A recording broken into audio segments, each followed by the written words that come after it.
happens very deeply. I've done it with a very, very good past life therapist from Dr. Newton himself also, and his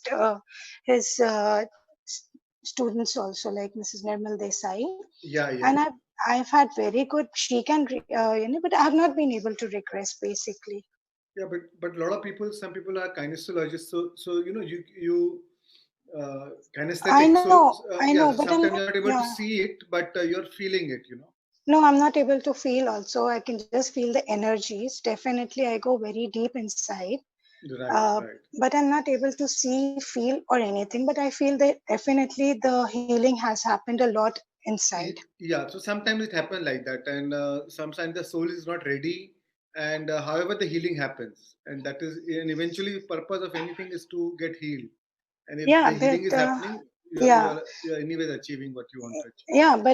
But like even with giving self suggestions, because I have been doing this so many times that I am giving myself permission to see and hear with all Yeah, the guidelines of Dr. Newton, definitely, and Dr. Lakshmi.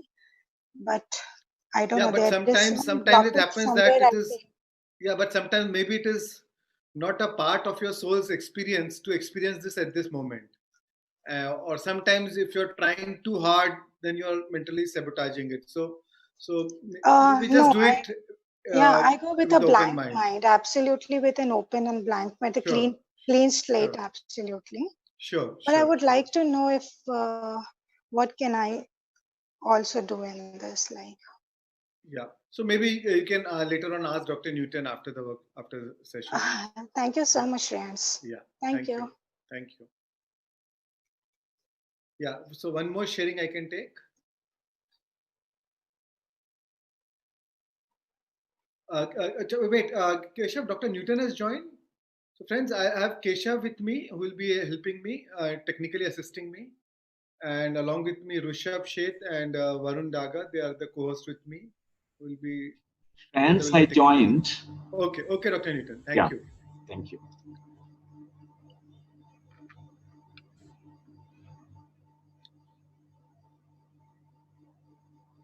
Keshav, Rushabh has joined.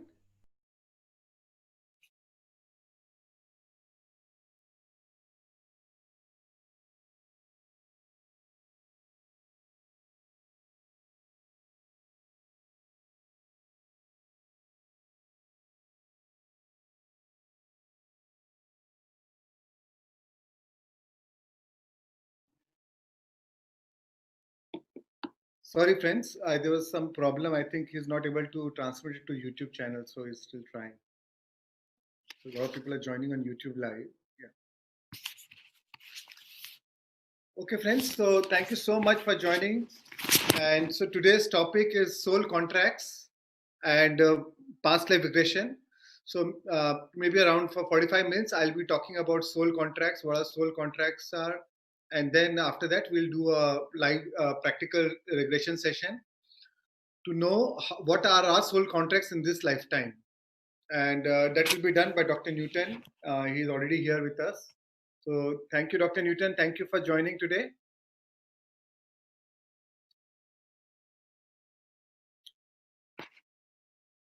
Maybe. Wonderful, wonderful, Shreans. I'm very happy to be with you and all the friends.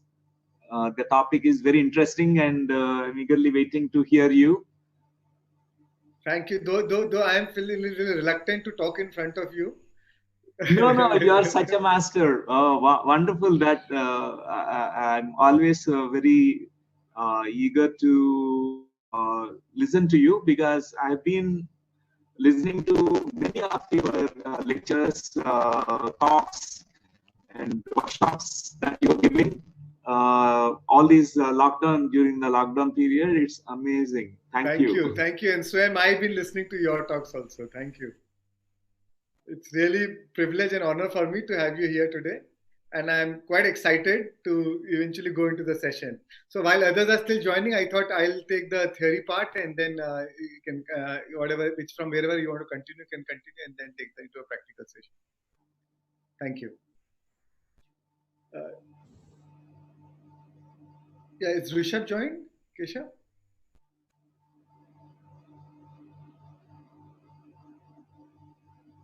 Rishabh?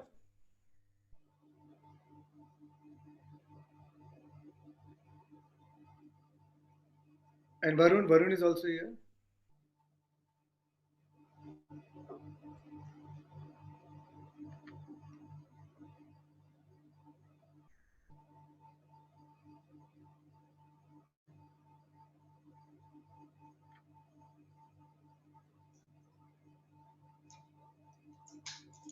All right, friends. So today the topic is soul contracts.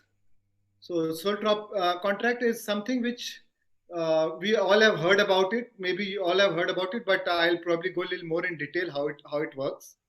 So a lot of times when we know that we have so many lifetimes. And we are going to, once we vacate our body, the journey continues. We never die. Actually, it's like a body wearing a cloth. The clothes changes and we are again in a different role, but the soul never dies. It's always lives forever. So what happens is, once you vacate your body, say, and before you take the new birth, there's always you're in a in between period. So this the soul contract is about in between lifetimes, when you're vacated your body but you have not taken a new birth. So what happens is, that is the time when this is a time for reflection, where you first thing what you do is you do your whole life review of what about your past life.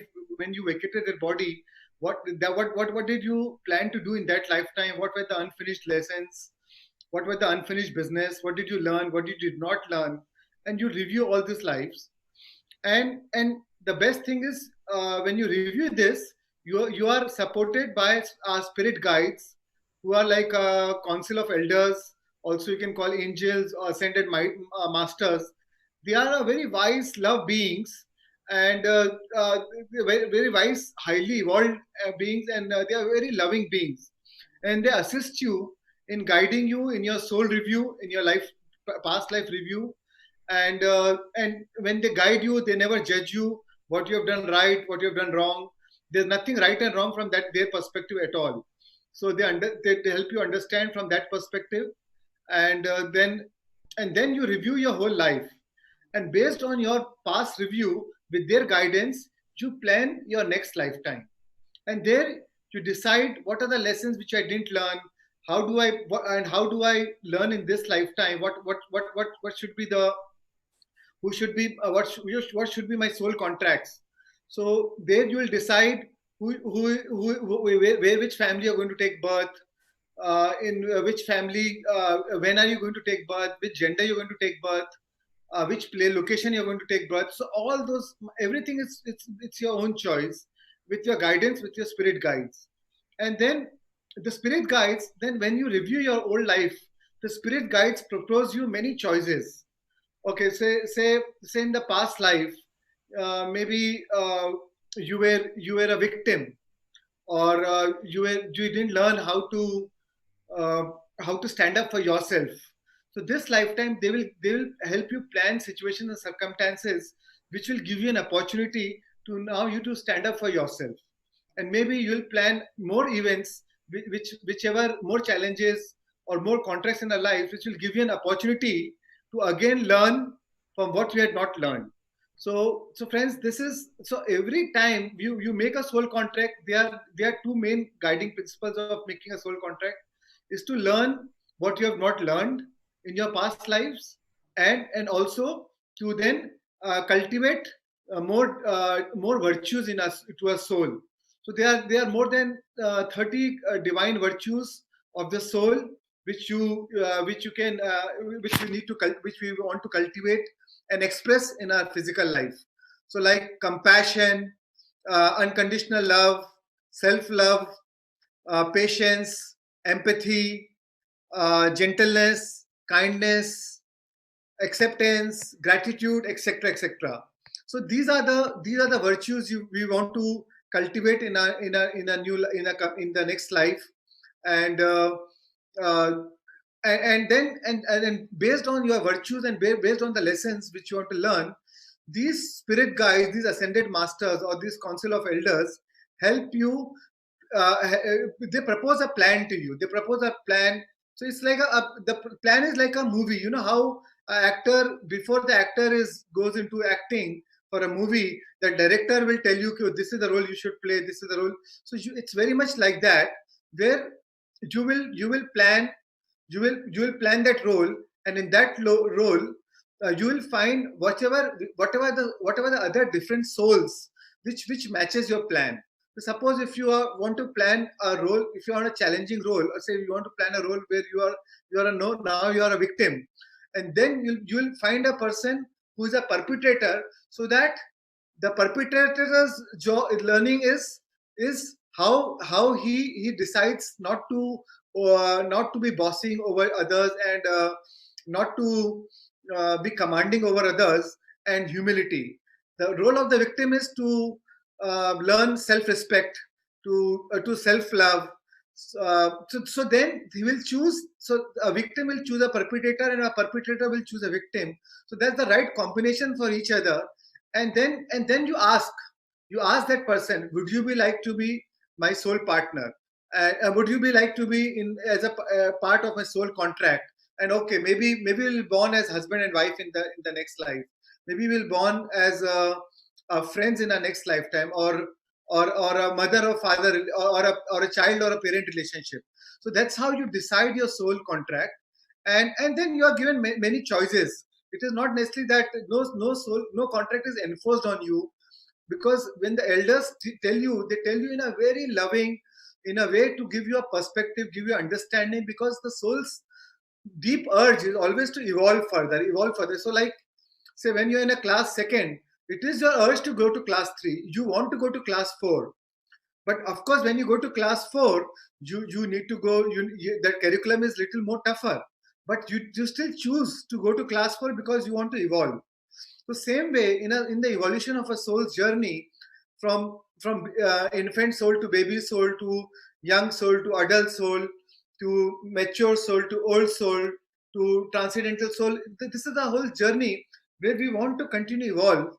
And and whatever lessons we have not learned in the previous lifetime, now you want to learn, or whatever virtues, or whatever attributes, divine attributes or divine virtues which you have not yet cultivated in yourself, you want to cultivate and express now. So friends, that is how you choose. And a lot of times when the choice is given, you may say, I want double promotion from class 2, I want to go to class 4. So then you say, no, I want more challenges, I can take on more challenges. Then the guides, together with the guides, will plan probably more challenges in your life. Or you may say, no, this is too tough for me, maybe make it little easy. I will take, probably I don't want to take too much in one lifetime, maybe it's okay to go through a little slower in this lifetime. So the guides, so you can modify these choices, but eventually it's your own choice. The guides will only help you, and eventually it's your own choice, and with your own intention, to decide what kind of a pattern, what kind of life you want to bring, you want to take into it. So, and it's a very loving, and it's a very intuitive process. These guides are extremely loving beings, so they don't judge you, and so it helps you give you the perspective, so that you come from a space of complete love. And it's a completely intuitive process. It's not like a written contract that you make with somebody. It's a very intuitive process where soul to soul, you make, it's a very intuitive contract which you make very soul to soul in a very intuitive manner. It is not, there's no written contract which happens, right friends? And then accordingly you choose all the contrast and a lot of challenges in your life. I'll come to that little later. And there's one common theme for all the souls when they incarnate, is how they can be of service to others. That is always a common thing running for all the souls when they incarnate. Somehow you want to serve others, because they know that only through serving others they will understand that, they will move beyond themselves. They'll understand that, that we are all one. We'll experience oneness. So that is one common theme. Then then there's always a free will. All whatever you plan, it's always a probability. And again, even in the soul state, it is your free will to choose. And once you take birth, once you reincarnate, into the body, it is always a free will. It is still a probability. You can accelerate you can always with your free will you can accelerate your spiritual evolution, or you can delay your spiritual evolution. So it's always a free will. The law of attraction always works.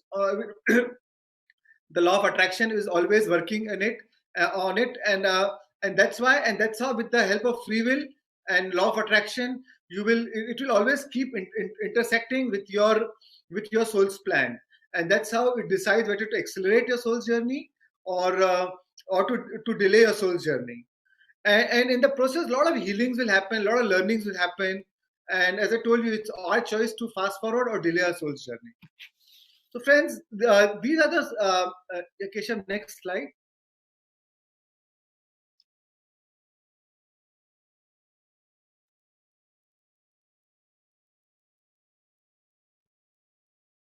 Yeah, yeah. Next slide after this. So, yeah. So, friends, these are the few facts about soul contracts.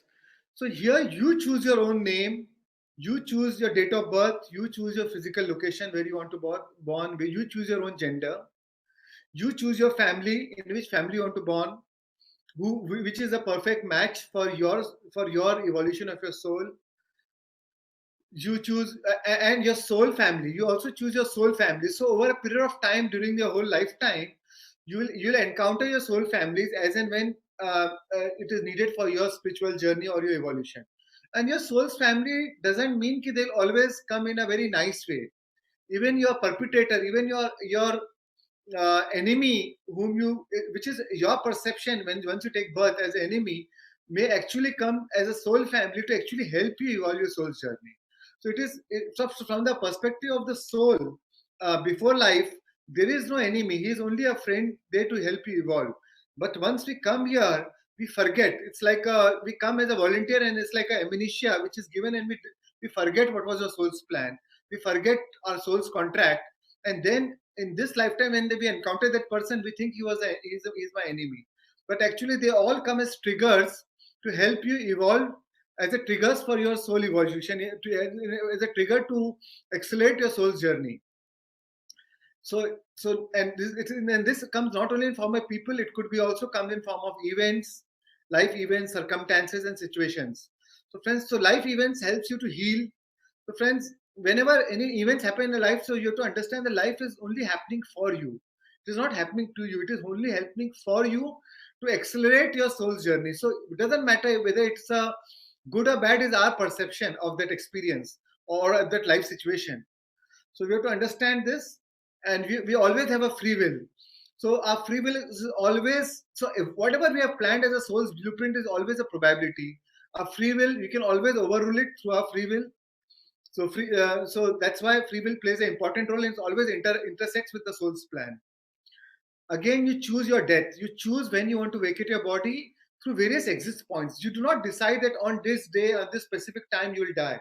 You choose maybe many exit points. It could be one exit point, it could be 10 exit points. You choose various exit points, and then you decide during that exit point whether you'll review whether have you finished whatever you wanted to learn, or maybe the soul decides that no, they need to serve others now, so maybe you can delay your exit point, or maybe you decide that you need more lessons to learn, and again you delay your exit point, or maybe sometimes you decide that no, I have no more lessons to learn in this lifetime now, or I do not want to continue with any lessons in this life or any virtues in this life, so I want to end my life.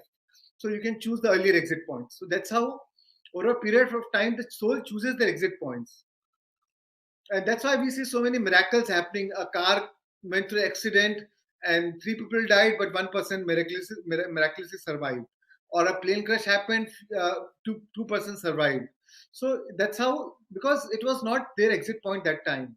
And so and sometimes you choose an exit point which is in a kind of tragedy or a war or some a pandemic. So it could be a collective exit point, it could be your single exit point. Another thing, friends, you should know that we are not alone. If any time you face any challenges or any life situations in a life which really uh, takes you into a situation where you feel rejected or depressed or down, we are always these guides, we are these angel guides, the spirit guides are always there. You say that your connection with these guides are deepest when the horizon is darkest. They're always there to help you, to guide you, to remind you of your soul's journey.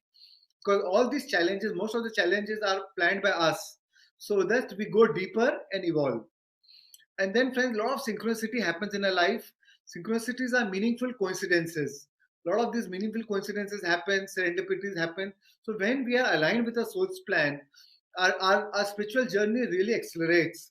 And these synchronicities always happen for a reason. Again, accelerate your soul's plan. Again, accelerate your soul journey. A lot of sometimes you call yourself very lucky, and sometimes a lot of these serendipities happens, and uh, a lot of opportunities come into our life. So these are all very meaningful, and it is a part of a soul's plan. And friends, at any given time, you can break a soul's contract. It's your choice with your free will. Your free will, your law attraction always overrules what you want in any period of time. So you can even break a soul contract. So I'll give you a few examples of how you break a soul contract later on.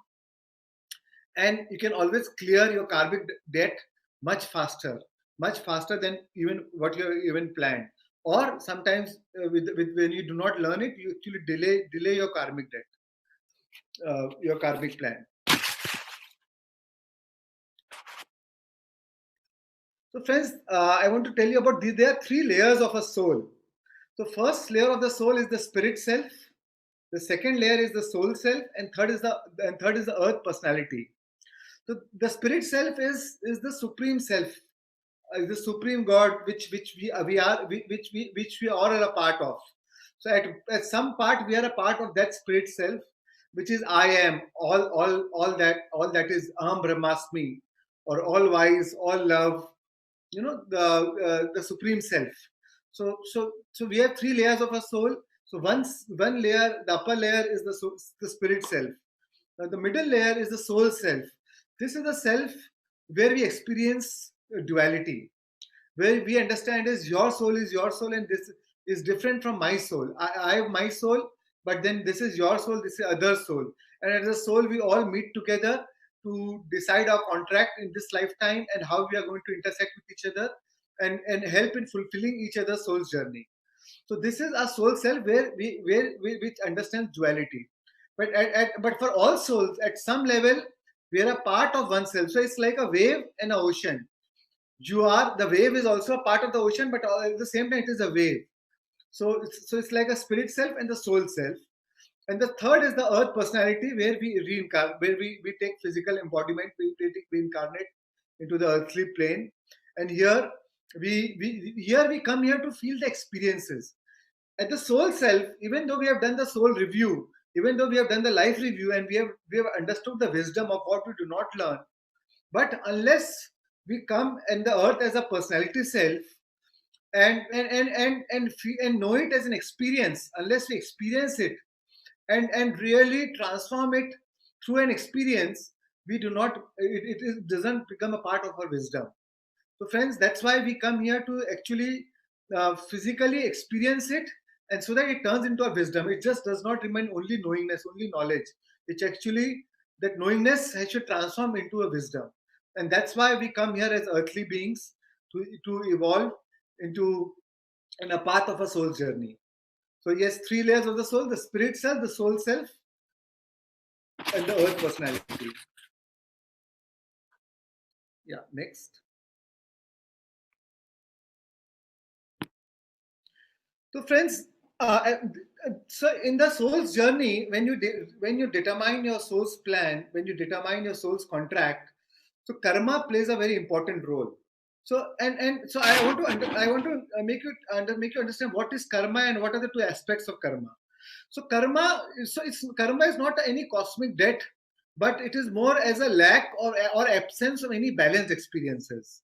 So like I'll give you an example. Say in your past life, you were a father or a mother of a disabled child, and you gave all your life just serving that child.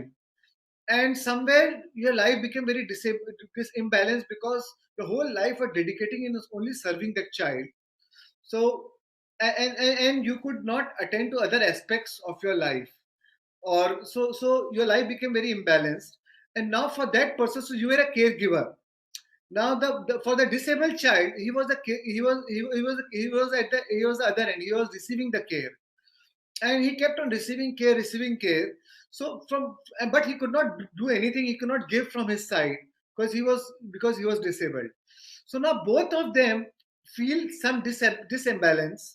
So now so many times now when you review a lifetime, maybe once you review this, then you see it from a from the complete sense of non-judgment, and with the guides of the spirit guides, and motivated by great love and desire to balance this karma or this experience of your past life.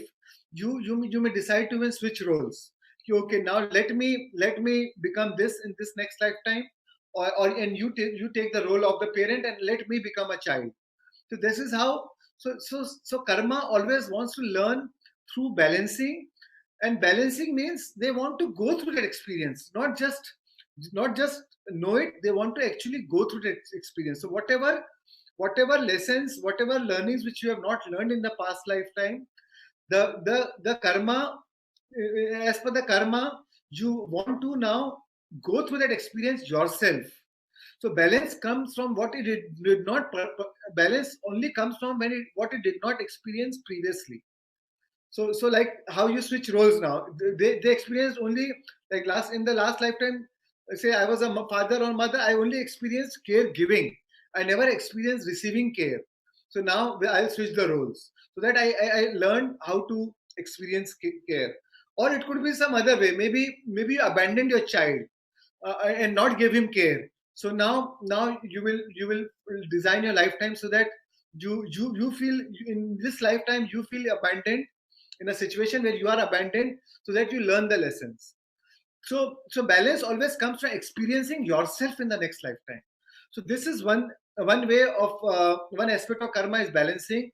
The second aspect of and also the balancing comes from experiencing all sides of the issue, not just one side. Here you experience all sides of the issue. And the second aspect is now releasing. So friends, releasing is when the underlying cause is released.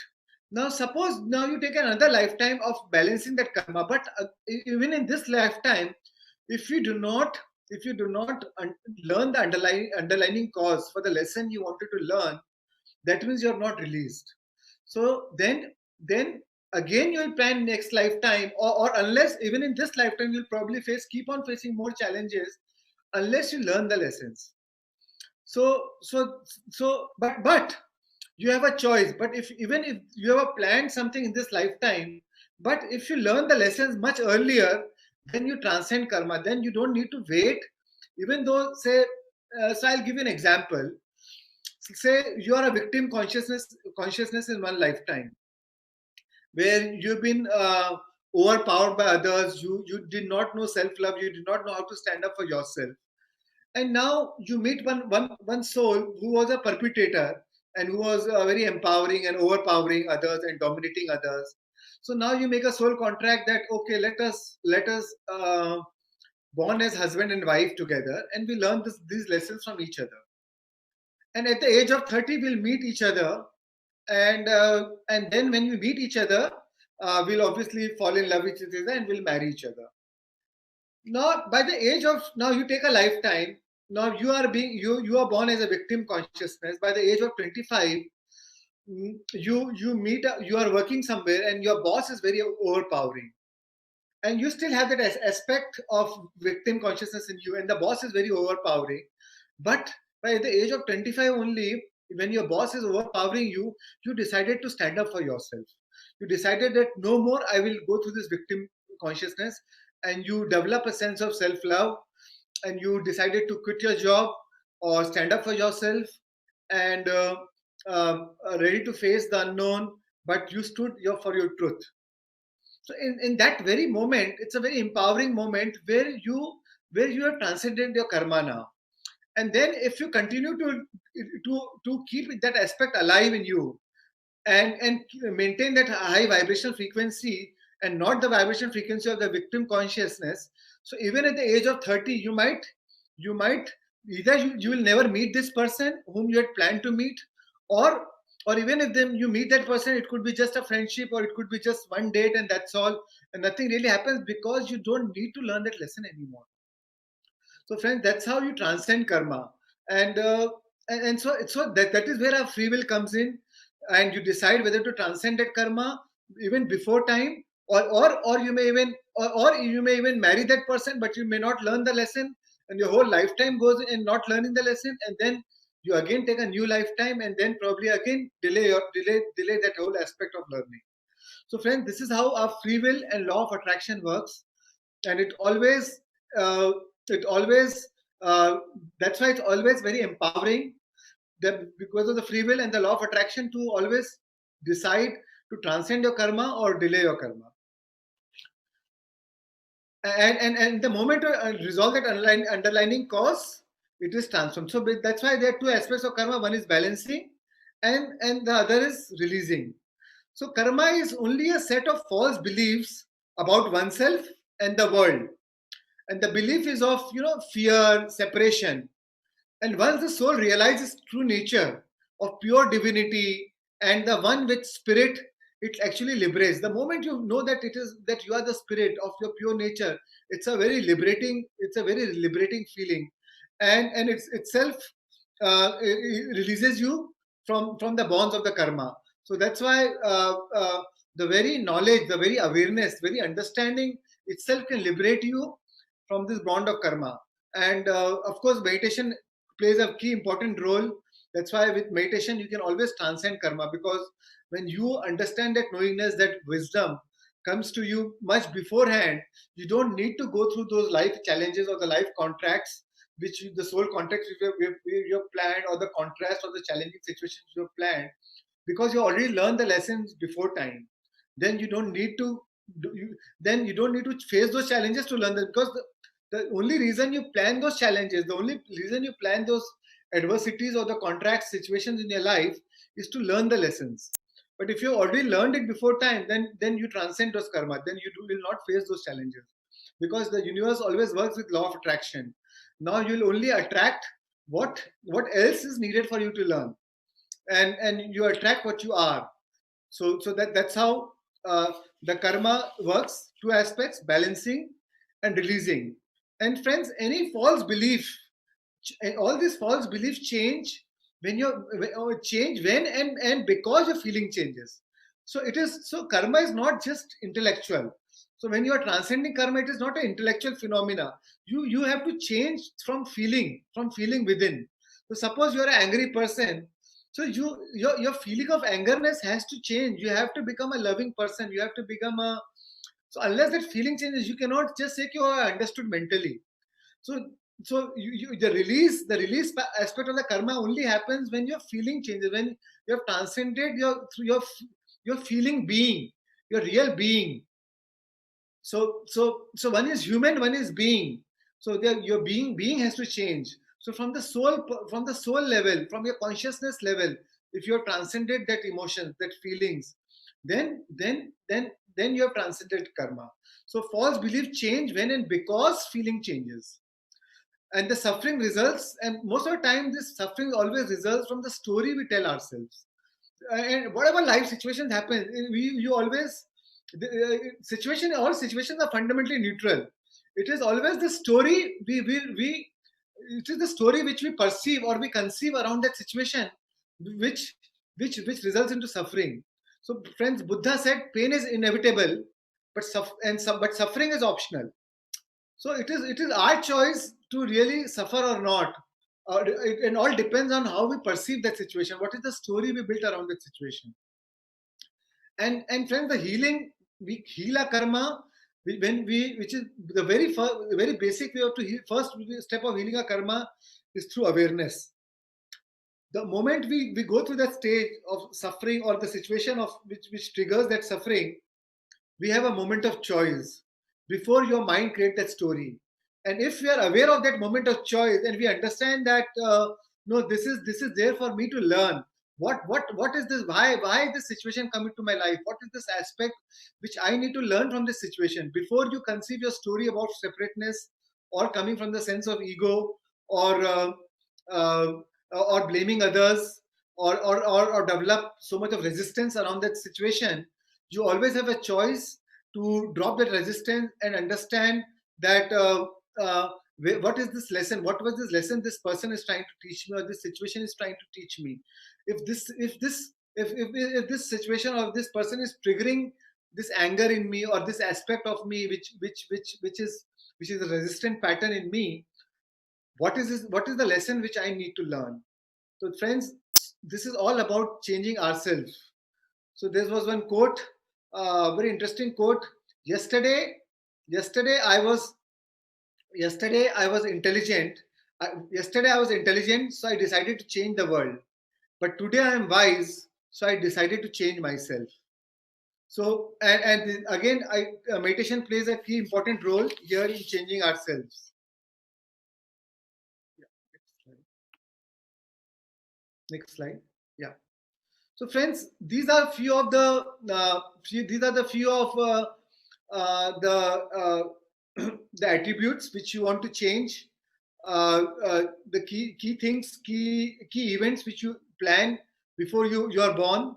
So one is say physical illness. You plan your illness. Parenting a handicapped children. So it's a soul contract with where so that we decide, so that we learn from each other. Deafness, blindness, it could be drug addiction, alcoholism, death of a loved one. So for me, when my father passed away when I was 19, when I realized that, when I could communicate with him later on, after once I understood meditation with Dr. Newton, when I went through my past life regression, I understood that it was a part of my soul's contract.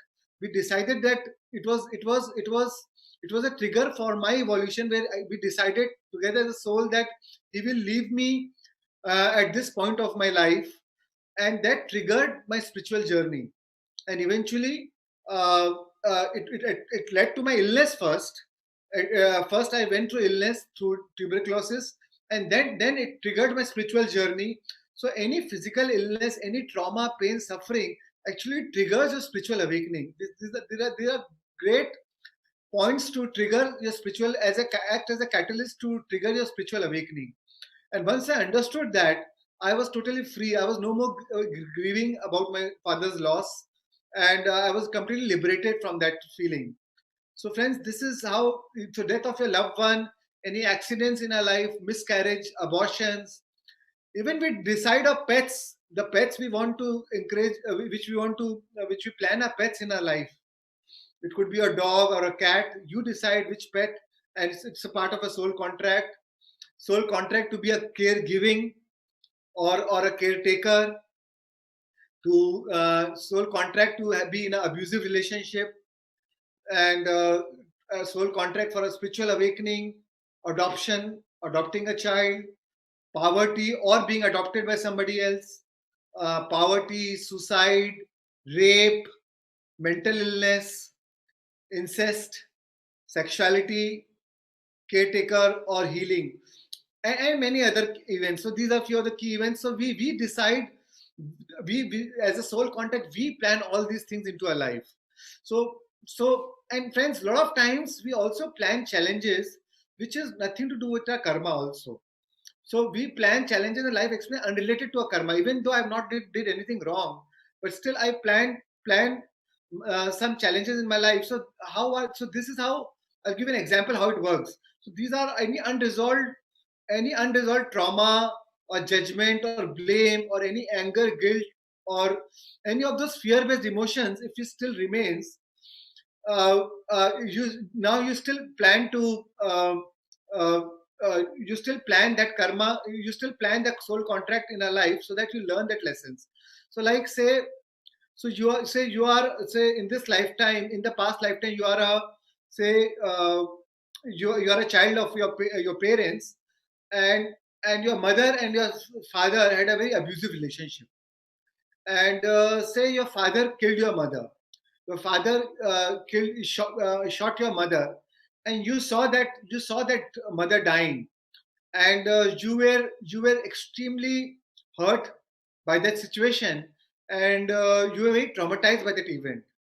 And when you are so traumatized by the event, that you in that lifetime you actually committed suicide. And these examples which I'm giving are from actually true, is from true past life regression cases, where that person, that soul, committed suicide. So in the next lifetime, now the soul planned, out of the trauma, now the soul planned to be born as a deaf girl, so that they can, so that once they so that to, and the deaf girl, and they again plan that same soul people around their life.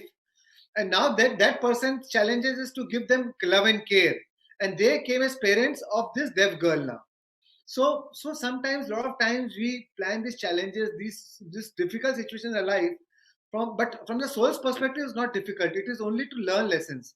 But from our physical reality, we feel, oh my God, we feel so pity, or oh my God, this I born as a deaf child, or became deaf, or uh, any kind of illnesses, or physically handicapped. So you feel it as a trauma or a tragedy, but actually it's not a tragedy from the soul's perspective. And you came that only to learn lessons in your life. And it is not only for your lessons. You plan the soul family so that everybody is learning from each other. Another example I'll give you, in one of the souls, one of the regression session, where a soldier died in a combat in a battlefield, and he chose, and when he saw even his colleagues dying, he was in so much of pain, and the fear really struck. And when he vacated the body, he was carrying so much of fear and pain in him. So in this lifetime, in this next lifetime, he planned to become an alcoholic. So when he became an alcoholic, he could feel, he could actually, there came a time where he emotionally felt that pain so deeply, and then he was put into a rehab center, and then he decided not to drink alcohol anymore, but he could really feel that pain. And that became a reason for his spiritual awakening. And then he got into meditation and all these spiritual courses, and really awakened his consciousness, and then became a great spiritual teacher. And this is a true story of real life past life regressions. So this is how you plan different challenging situations in your life, only to learn, only to evolve further in our life. So any of these challenges. So for me, my father's death was a trigger for me to actually evolve for my spiritual awakening. I went to jail. Was again a trigger for me for my spiritual awakening. So when I look at these situations in my life, I feel, oh, they are great reasons for me to evolve. Or my key situations, like marrying Pinky, my wife. So we had a great past life connect, where we needed to learn so many lessons from each other and help each other evolve. So we always decide whom we want to choose as parents, as brothers, sisters, mothers, or a wife, or a spouse, or children, or friends. So these are all soul families which come into our life at different stages, or our enemies, or our competitors, which actually trigger us for a soul evolution. So friends, all this, I want to talk more on this contrast or any challenging situations. So friends, why do we plan these contracts? Why do we plan these challenging situations? So friends, I'll give an example, an analogy of, like, you're sitting in a white hall. So like, say if you're in a white hall, where all the objects in the hall are just pure white, and you're also completely wearing white clothes, and your color is also completely white. So you will never, unless you know, now you don't know that you're white. How do you know you're white unless there's some contrast? You don't even know that you're white, right? Because there's no contrast. And so, and because there's no contrast, you don't even know that you're white. So that's why you plan. So then that's why, unless there's some another color comes in, black or blue or red or orange, then you know, that everything else is white. So same way, friends, unless we face those challenges or those contrasts in our life, we uh, seeing that the volume is down, or is it okay? Is the volume okay? Can you hear me? Yes. Yes, we can hear. Okay. So that's why we plan all these life challenges to actually, these challenges helps in breaking and when these challenges happen in life, it actually breaks our heart open, and then the person is more kind, more gentle, more humble, and more loving. And so the soul can, and sometimes when the soul is ambitious to grow faster, the soul plan more challenges in our life. It plans many more challenges in our life.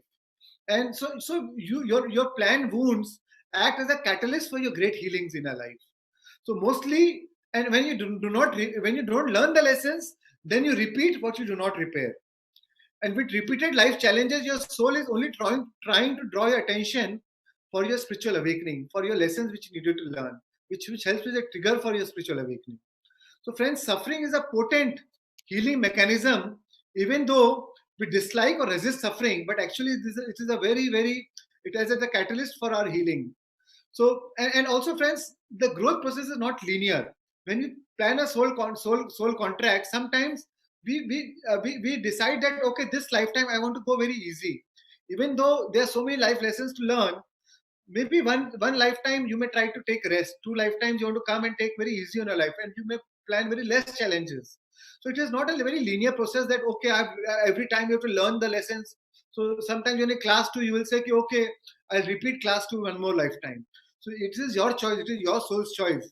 So this is how it works. Next slide. Yeah. So friends, yeah. So this is, so one key attribute in our soul's journey is we all, sometimes we take lifetimes, and one key attribute is we all want to be in service to others. Because when we are in a service to others, it is an accelerated path of spiritual evolution. Because when you are service to others, because from the soul's perspective, there are no others.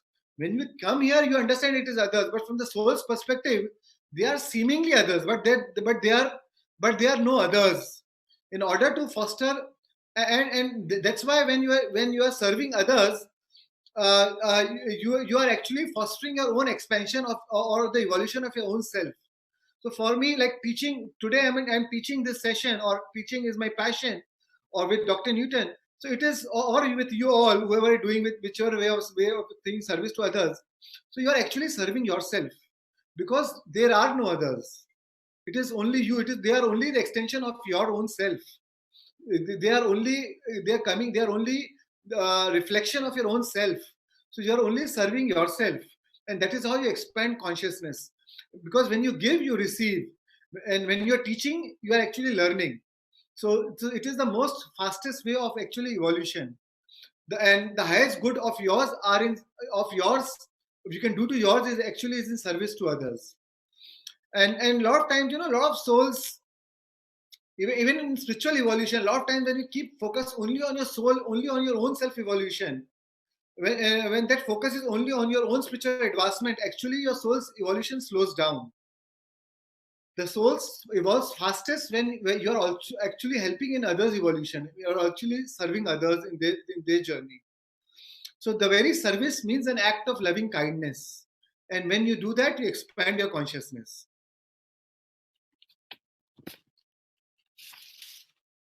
Right, friends? So friends, our experiences of life is not determined by our life plan, rather than, is not determined by a life plan, but rather than how we respond to that plan.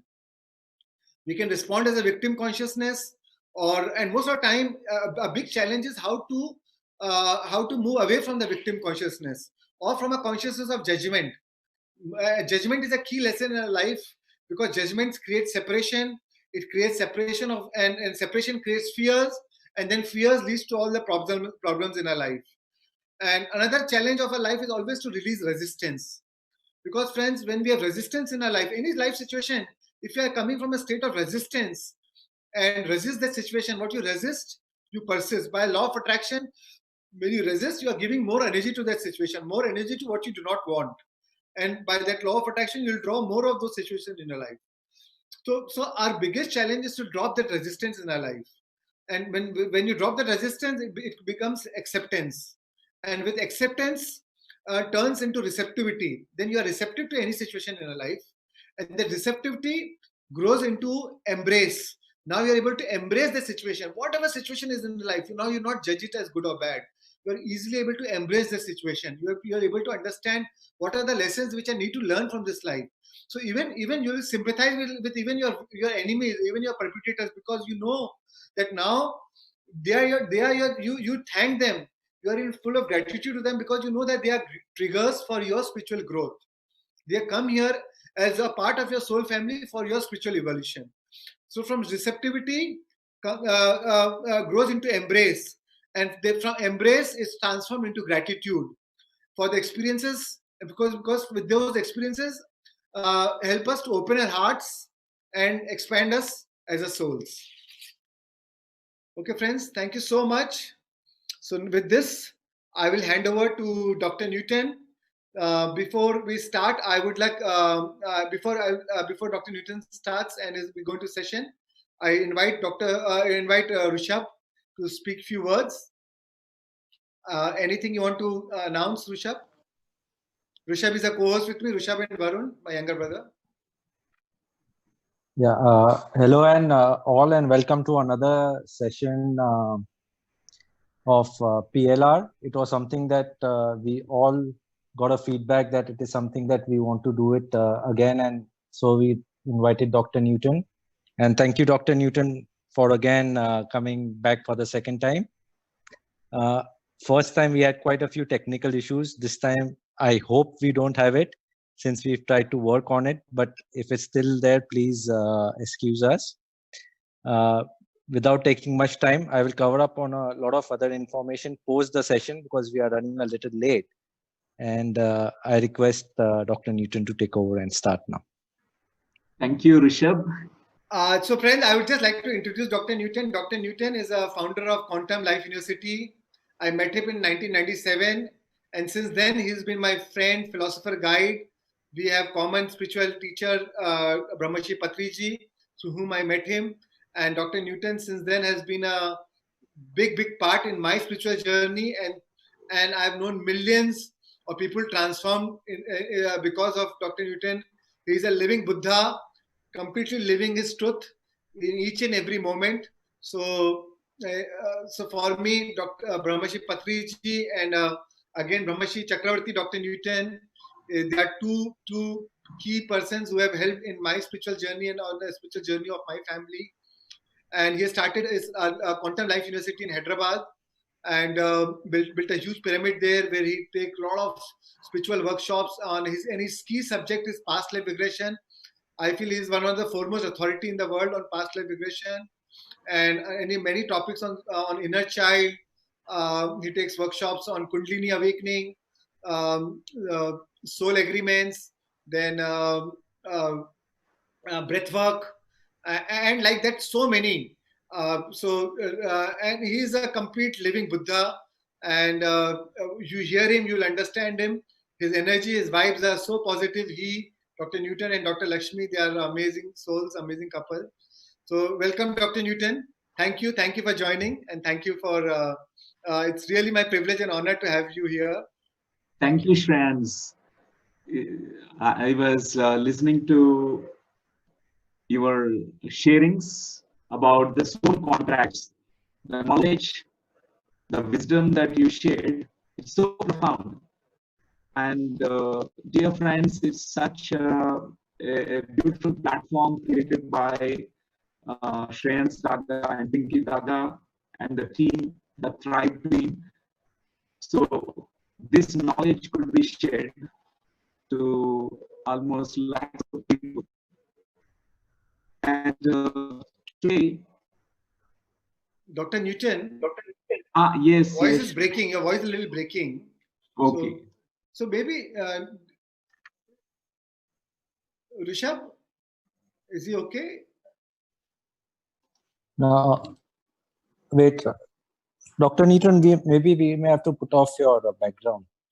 Background. Okay. Yeah, sure. Yeah. I will change the background. Though I love your background, so but yeah. So I'll. Yes. Yeah, now it's better. Can you speak? Yes. Is the voice clear now? Yes, Yeah, now it's much yeah. clearer. Now it's much better. Okay. I think that's good. Dr. That's Newton, I good. hope you recognize Varun, my younger brother. Yes, yes. Varun's voice I could recognize. That's Hello, good. Dr. Newton. How are Hi, you? hi, Varun. So Wonderful, wonderful. I've known Dr. Newton since I've been 12 years of age, and he's been the guide and I mean everything to our family. So thank you so much for, he's given me my first book on spirituality. I remember when I had my 10th board exam, he said, don't study, just meditate and imagine the paper is coming in front of your eyes and all the questions will come. And that's how I became MBBS. So all night I was just meditating and hoping that the paper will come in front of my eyes.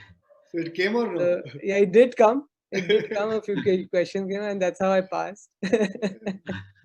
So it's been amazing times with you and all the uh, past life regressions that you've done on so many people. And I used to sit down and write their experiences.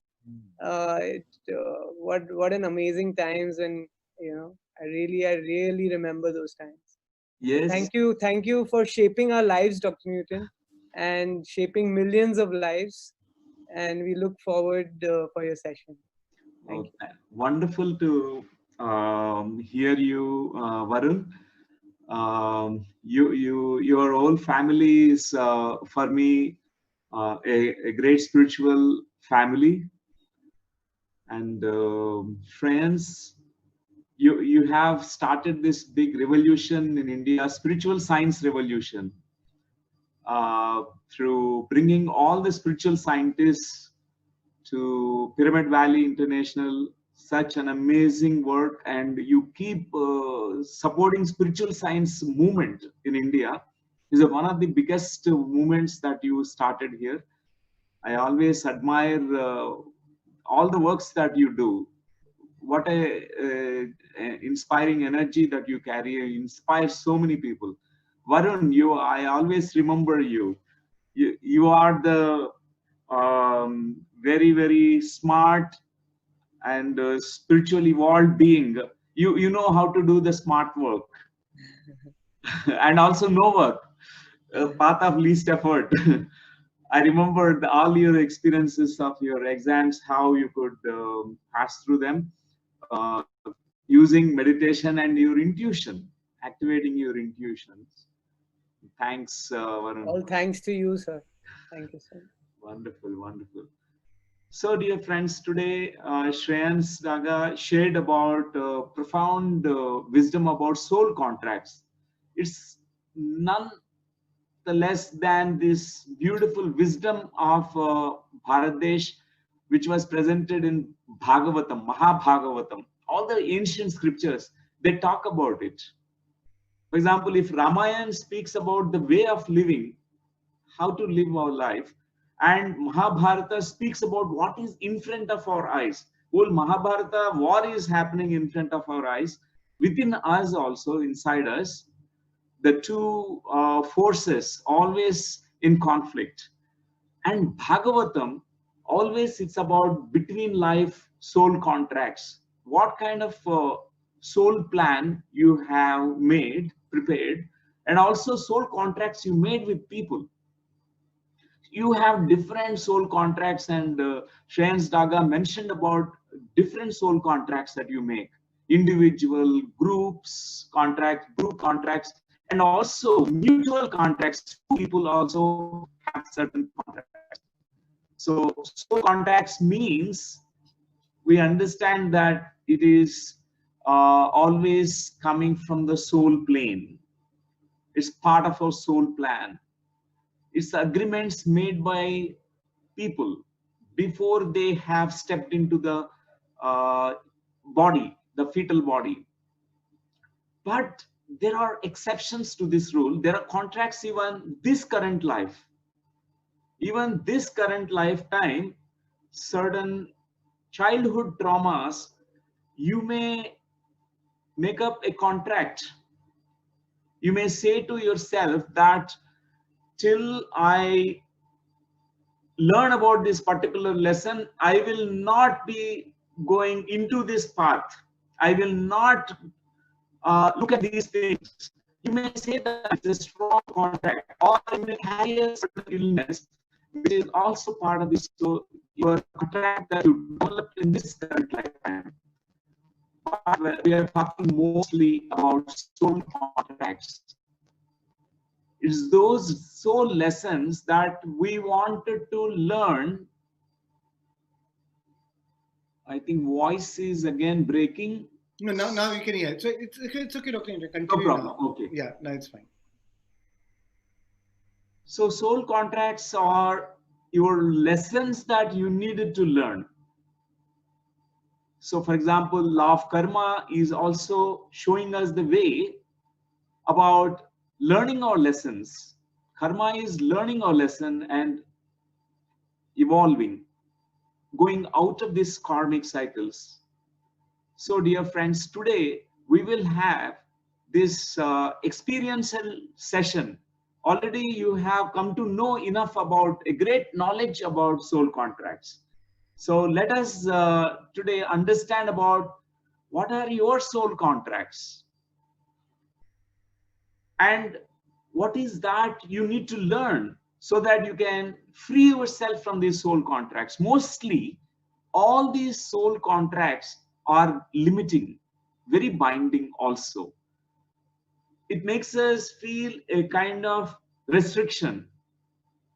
So we can actually accelerate our evolution, learn our lessons so that we can release these soul contracts. So let us now understand the experiential session. So friends, in this session, approximately around 40 minutes duration, 40 minutes to 45 minutes. So during this session, the plan is initially we will be learning about different types of experiences. We come to know about how you experience things when these subconscious memories are popping up into your mind screen. So mostly people are visual, some are not visual, they're auditory, means they can hear. Some are gustatory, they can taste. Some are kinesthetic, they can feel. They get the impressions. They don't see clearly, but they get the impressions of these memories. So there are different types of experiences. Some they don't have any kinds of experiences, but there is an inner knowingness. This is called claircognizance experience. They just know it, they sense it, they feel it, they know it from within. So from the inner knowingness, they access that past life memory. So be ready to explore these lifetimes, whatever way your mode of accessing this past life memories, it's perfectly all right. We don't need to judge ourselves. Oh, I'm not able to see clearly, I'm getting only the impressions. Even impressions are very good, you can still access. The success rate of any past life regression session is 80%. 20% of the individuals, for various factors, reasons, they are not able to access past life memories. For example, maybe it's not required for them to know about the past. Or it could be that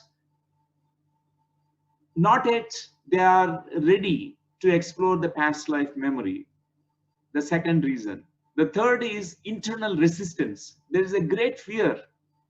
There is a fear of getting into a trance or fear of getting into a past life memory.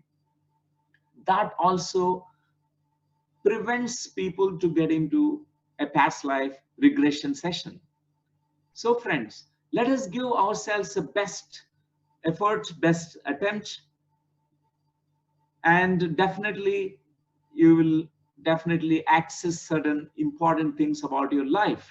You understand certain things about life. So though we call it as regression, know that you'll progress a lot, because we are here to let go of some certain things from the past, learning certain lessons from the past and letting go of that past. That's what we are doing here. We are not going to cling to the past. It's highly clinical, therapeutic. Though we are attempting a group session here, dear friends, any kind of personal assistance you require, there are many wonderful trained masters, facilitators in almost every city in India and across the globe. You can always take their help. So first, initially, we'll be going into our childhood memories. We regress back to earlier childhood memories, and then we open that gateway, a gateway to, the other side, where we can enter into one of the lifetimes which is very significant for you. There are many significant lifetimes, approximately around 6 or 7 or 8. Some they have so many core lifetimes. They're called significant lifetimes. They have a deep impact on this current life. So let us today give our best to go into this past life explorations. So once we visit the past life, after that we go through significant memories of that past life till the death point, and we explore after death, what happened after death. So Shreans explained about review process, what we do in the life after death states. We review, we also pick up the lessons from that past life, and then we come into the place where we are interacting with our spiritual guides, where we prepare our soul plan. So that's what is the rough idea of this session, friends. You don't need to now worry about, how it is going to work out. So you just relax, find a comfortable place. We'll be playing a background music, so it will help you.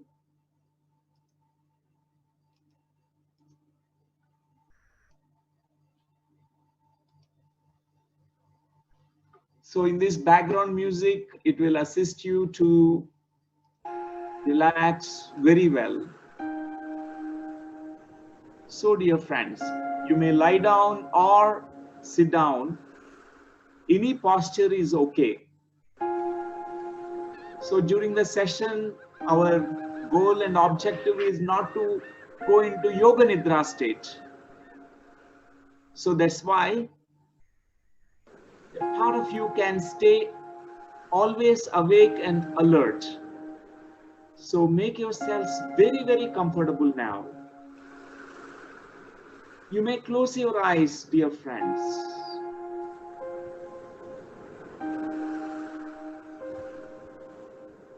As you pay attention to your breathing, as you notice your inhalation and exhalation, allow yourself to completely relax. As you hear the sounds, the sound of the music, sound of my voice, and also other sounds that you may be hearing, every sound that you hear will assist you, help you to go into a deeper and deeper state of relaxation.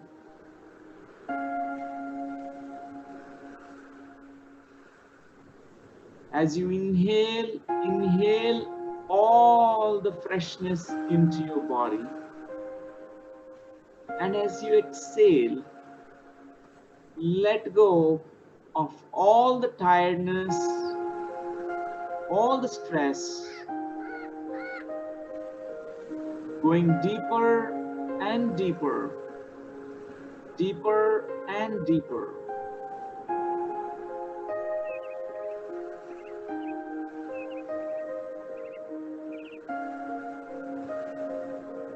Allow yourself to drift into a deeper state of relaxation.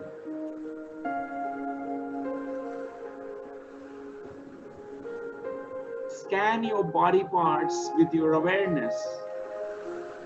Allow your awareness to gently move from top of your head to all the way down to the bottom of your feet.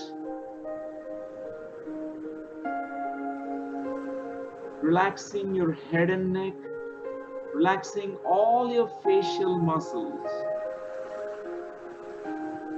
Let go of all that stress, tension stored in your small muscles of your face. Relax your lower jaw muscles and allow this relaxation to spread into your throat and neck.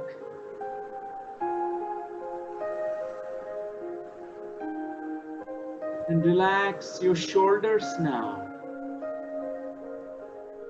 And allow this relaxation to flow down into your arms, elbow joints, into your forearm muscles, into your wrist joints, all the way down into the fingertips of your hands.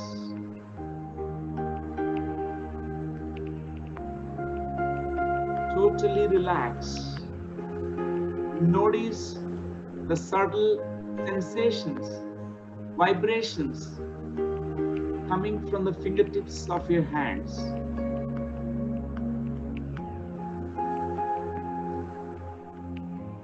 It's very soothing, deeply relaxing.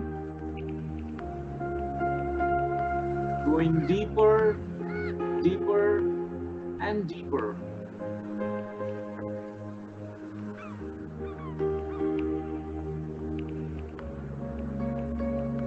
At this moment, direct your awareness into your chest, relaxing all muscles of your chest, relaxing your lungs and heart. Allow this relaxation now to spread into your abdomen, relaxing your abdominal muscles, and allow this relaxation to spread into all your abdominal organs. As you inhale deeply now, relax all your abdominal organs and slowly exhale. Relaxing your liver, gallbladder, pancreas, spleen, kidneys, intestines.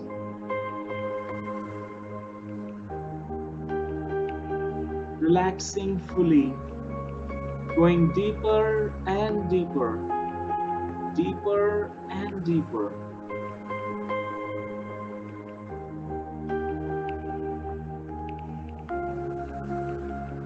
And now direct your awareness into your backbone. Relax all the muscles of your back.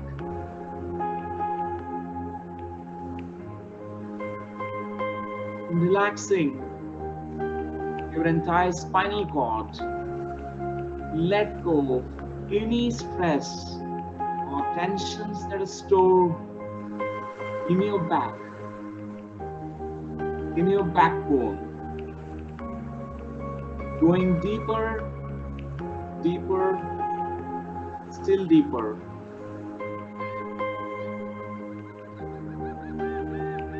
At this moment, direct your awareness into your pelvis, relaxing your pelvic muscles, relaxing your hip joints, muscles of your thighs, relaxing your knee joints, Allow this relaxation to flow down into your calves. Now relax your ankles and your feet.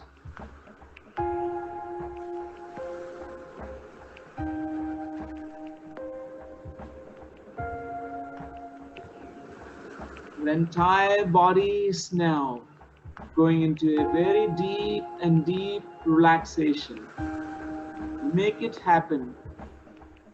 Watch it happen. Allow it to happen. Deeper, deeper, and deeper. At this moment, I'd like you to imagine, visualize, picturize, feel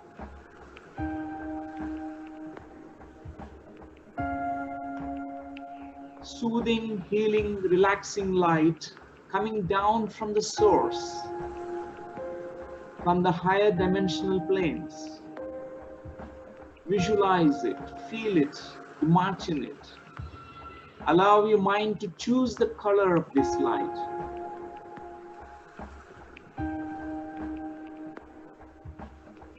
Allow this light to flow into your body, spreading into all the parts of your body, relaxing your entire body now. Going deeper and deeper, deeper and deeper. Letting go of all the deeper stress, tensions that are stored in your body. At this moment, allow this light to surround your body like a cocoon of light.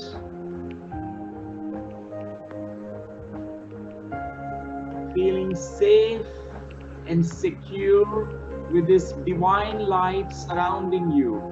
Know that you are protected. It's safe to relax. It's safe to enter into a trance kind of state.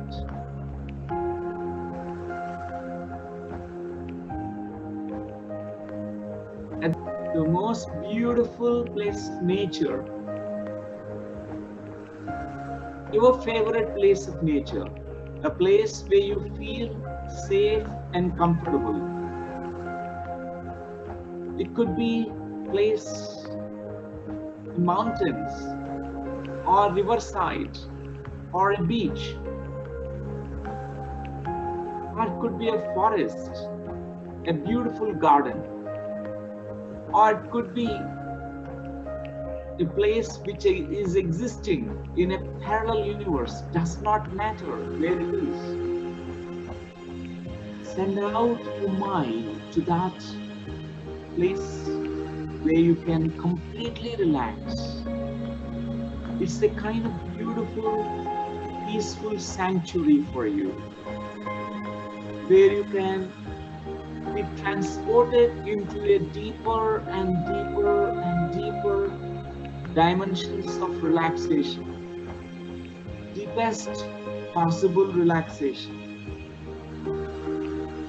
Once you are there, feel what you feel, see what you see, experience that nature using all your 5 senses, looking at that nature, appreciating the beauty of the nature, the colors, the textures.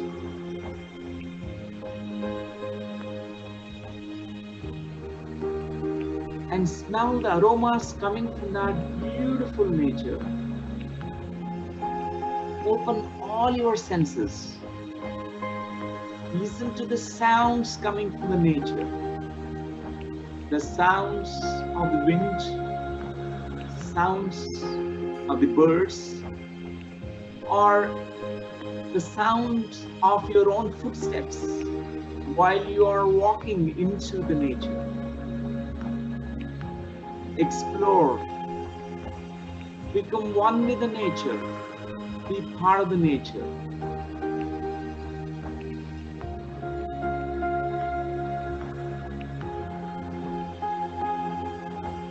relaxing at all the levels of being. Physical body, mind, heart, and spiritually at a deeper levels of consciousness. Totally relaxed. At this moment, whenever you visualize this picture of nature, instantly you can tune into this beautiful trance state.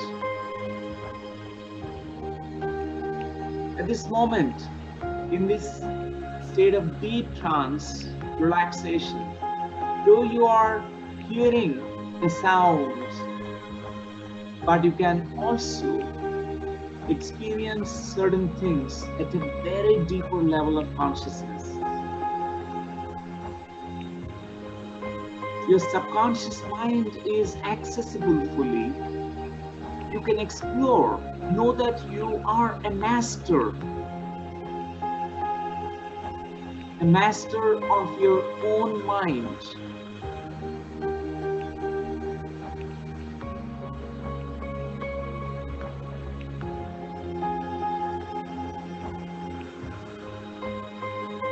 At this moment, give yourself all the permissions to journey back in time.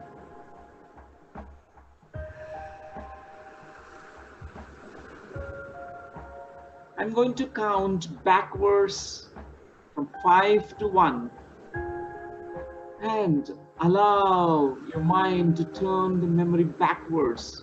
Allow yourself to journey back in time to your childhood memories.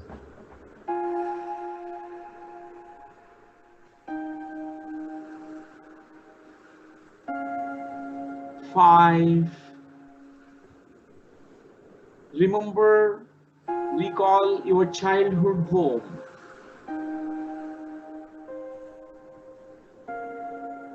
This particular childhood home which is very close to your heart. The many memories stored there in that childhood home. Remember, recall the details of it. 4.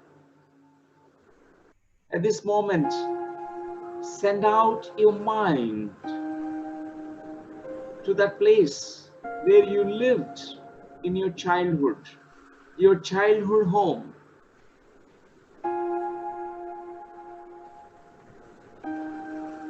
Where all those precious memories, certain pleasant and certain unpleasant memories happened in that childhood home.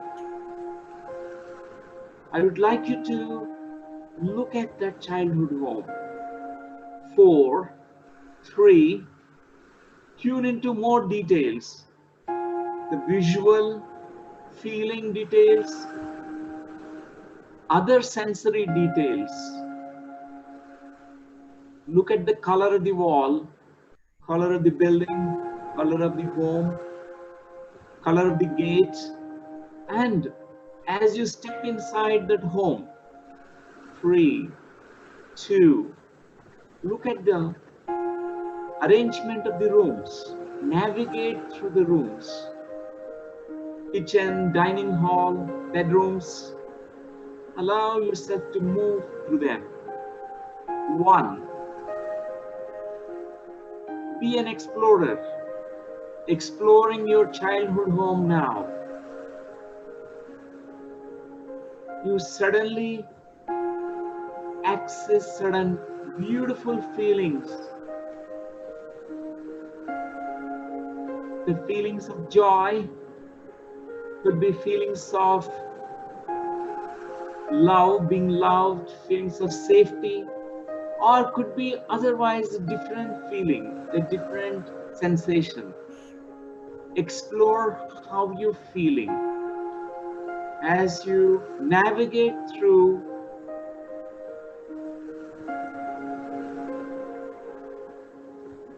all the rooms. I'd like you to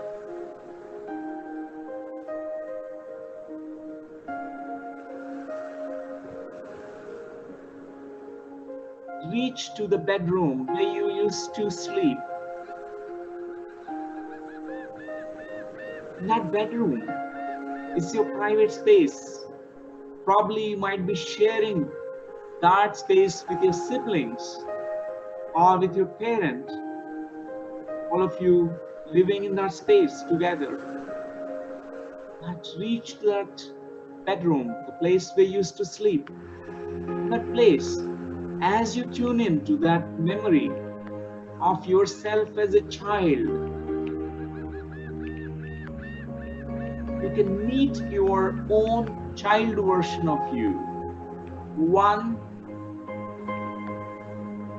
as you go inside the bedroom now, trust that first impression you get about your own child version, younger version of you, when you are that little child. Notice the age group in which you are appearing. Notice the clothes that you are wearing. Notice the expression on your face. You're going to now interact with that child version of you as a grown-up self. I'd like you to look into the eyes of this child. Open your heart to feel your own inner child, the child in you.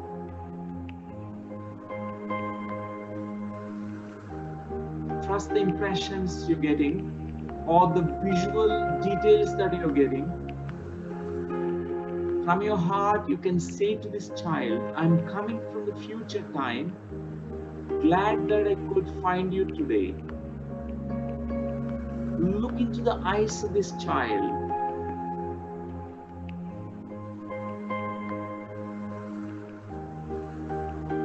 Expressing your joy.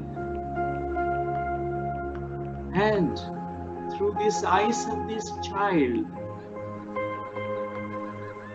suddenly you remember many memories from that childhood home. Suddenly many memories started coming up. From those memories, you recognize a significant memory, few significant memories.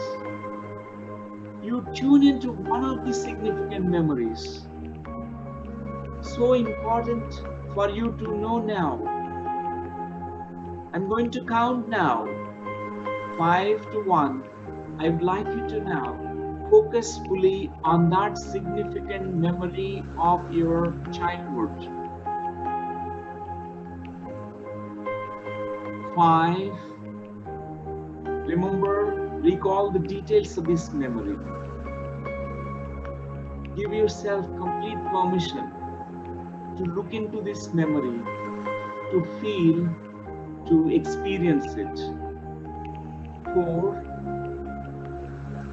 3, relive, re-experience as if it is happening now. 2, at this point of time, fully feel what you are feeling in that particular moment, in that childhood memory.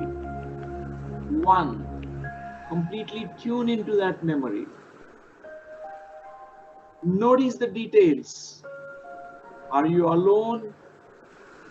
Are you with family members? Are you inside the home or outside the home? Is it daytime or evening time? What are you doing in that moment? What situation is happening at home? What is the significance of this memory to you? What is the relevance of this memory to you now? Tune fully into this memory of the childhood. In this beyond time space, you can fully access the memory. Not only accessing the memory, you can process it, you can re-experience it, you can fully feel it from your heart. even access those deeply buried feelings of this child version of you, whether it is a pleasant feeling or unpleasant feeling, a pleasant sensation or unpleasant sensation, doesn't matter.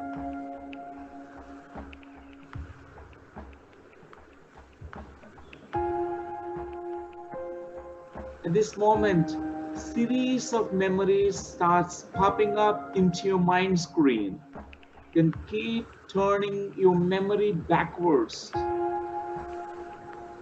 In that childhood home, there are many memories of your siblings, your brothers, sisters, mother, father, uncles, aunts, and other significant members of the family. There are many, many memories connected to your family. I'd like you to tune into now these memories which are deeply buried in you. Allow yourself to turn the memory backwards, scanning through all these memories. It's like flipping through the pages of a photo album. Between 5 to 10 years age, there are many significant memories. Certain memories where you're playing, having fun time with your family members. Certain memories which are tough memories, hard memories, emotional memories. Scan through all these memories. Turn the memory backwards further, below 5 years age. As I count another 5 to 1, keep going backwards in time. 5, going back and back in time. 4, turning your memory backwards when you are 4 years age. Much more younger version of you. Trust those impressions coming to you, either visually or through feelings or through inner knowingness or through intuitions. In whatever way you are accessing is perfectly all right. Trust the process. Know that it is safe. 3, 2, and 1. Be there in those memories which are earliest memories of your childhood. When you are less than 5 years, 4, 3, 2, 1 year old. Even turn memory backwards further. When you are just newly born baby, these forgotten memories which are deeply buried in your own subconscious mind. Trust your own inner ability, capacity to access your subconscious mind.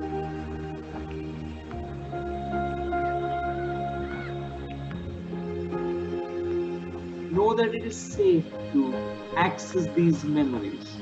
Turn the memory further backwards to the time when you are inside the mother's womb. You are in utero, not yet born.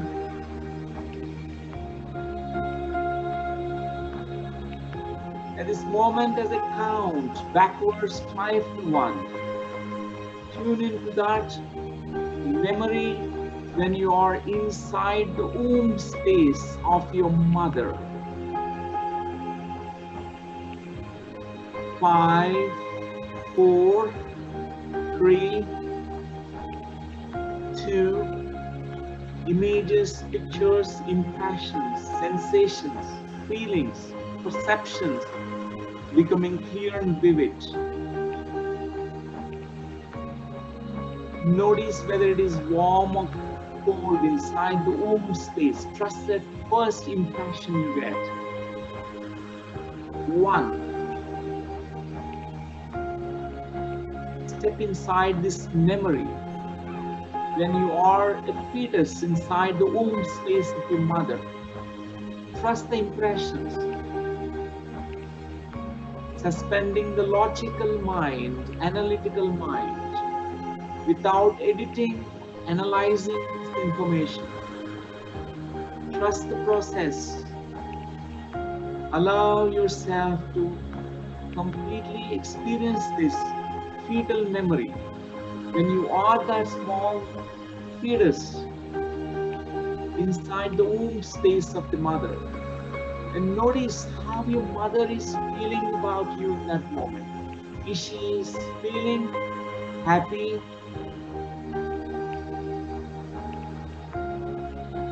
Joyful about your coming here? How is your mother feeling about you? How is your father feeling when he came to know about this conception, this pregnancy? Did he feel excited that you're coming into this world? Inside the womb space, notice further details. Trust the images, impressions coming to you. Is there enough space for you? Or is it restricted, narrow, and congested? Is there darkness or is there light?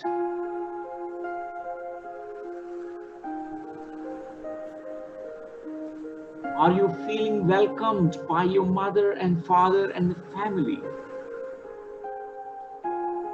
Are you feeling loved by them? Are you feeling safe to come into this world? Trust the impressions coming into you. Trust these deeper intuitions. Through these intuitions, you can access this complete memory in this beyond time space. You can completely access the memory of the fetus. And notice the time when you are ready to come out of the mother's womb. The time you are coming out as newborn baby. Your first moments on this planet Earth, in this current life. Look at this first moments of this life. Once you're outside the womb space, notice who is there to support you. Are you being visited by your father? Can you feel your mother with you? Who was holding you when you were born as a child? Look around and feel around. Notice the details at the surroundings where you were born. How are you feeling as this newborn baby? Are you feeling this world is a safe place? Are you feeling welcomed? Are you feeling very excited for this new adventure? How are you exactly feeling in that moment? Tune into those feelings. Trust the impressions coming to you.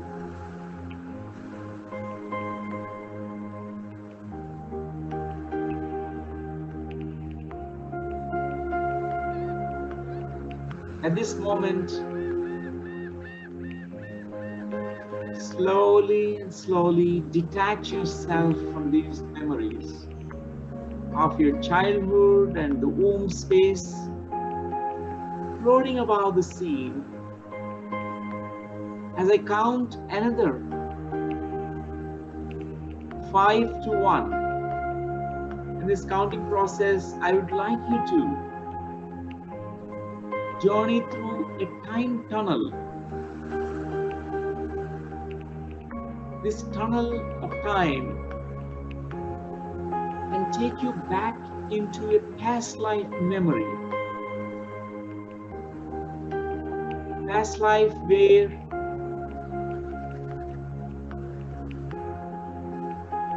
something significant happened. Something which is very, very directly linked, connected to this current life.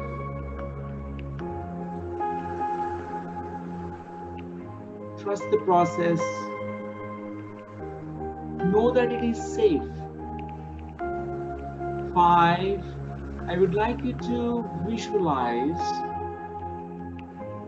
or imagine, feel yourself inside this time tunnel. It's a dark tunnel, and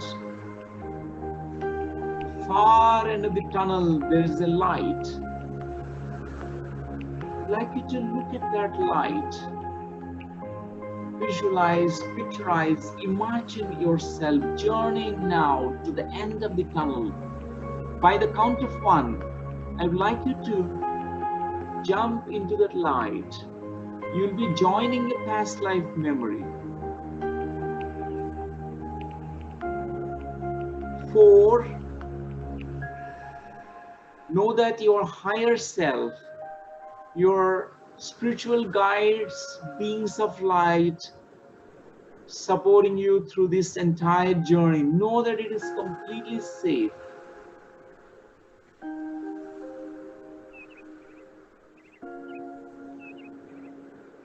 3, going towards the end of the tunnel, tuning to that significant past life,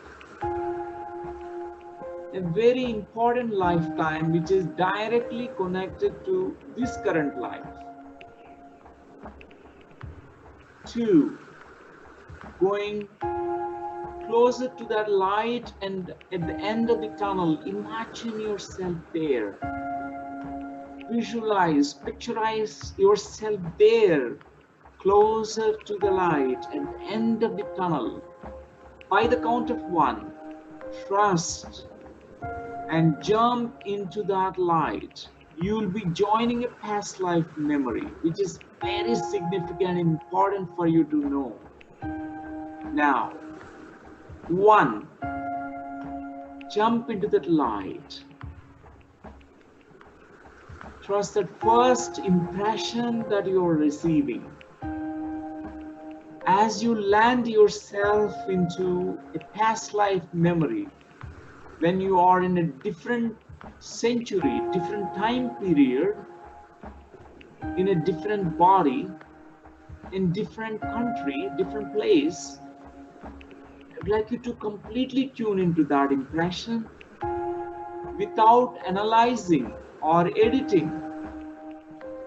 I would like you to look down at your feet. Trust that first impression you're getting about your feet.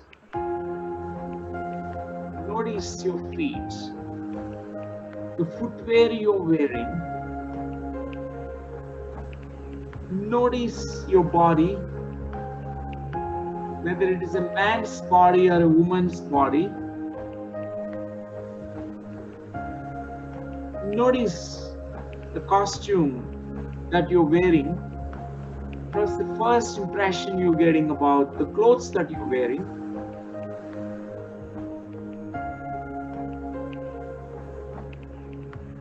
Notice the details.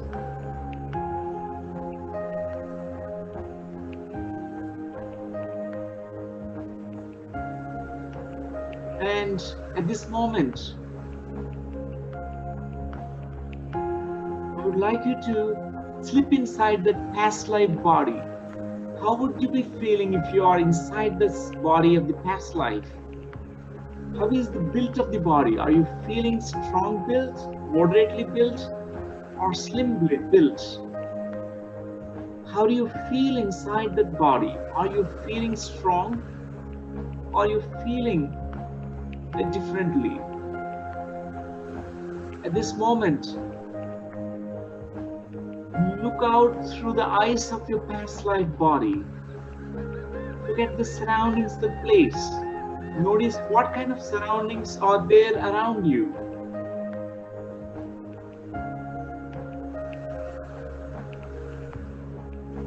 Tune into that information of that surroundings. What kind of place is it? Is it a town, city, village, or is it a place of nature? What kind of place is it? Trust that first impression you receive about this place.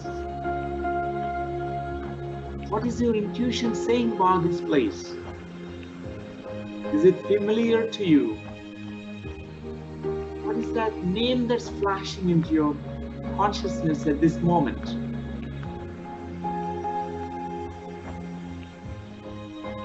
At this moment,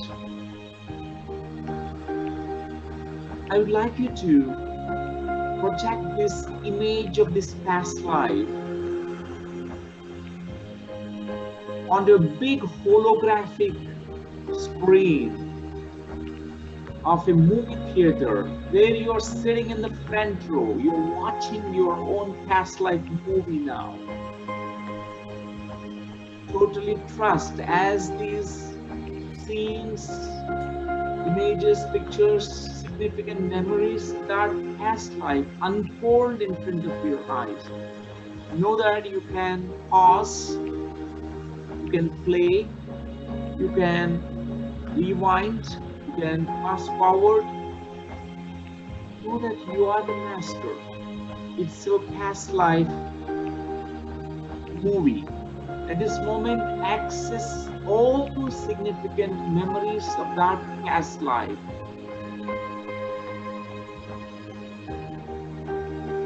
Let the images, pictures, impressions be projected onto this big movie screen theater. Notice your relationships in that past life. Who are the people that you are living with? Your family members, friends, and other significant members. Notice the details. Notice the nature of your work. What kind of profession you are in, what kind of work that you're doing. Trust the impressions coming to you as you tune more and more into that past life movie. Know that if there are disjointed images, tune again into that particular image which is significant. Tune into that one particular past life information. If multiple lifetimes are opening, just tune into one. Bring your entire focus onto one. Tune into those details. And now,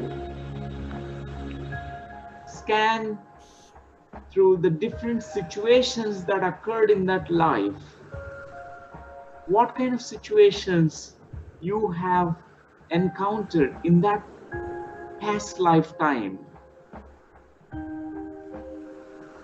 Look at all those significant situations, significant memories, whether it is connected with your work or relationships, or could be something very, very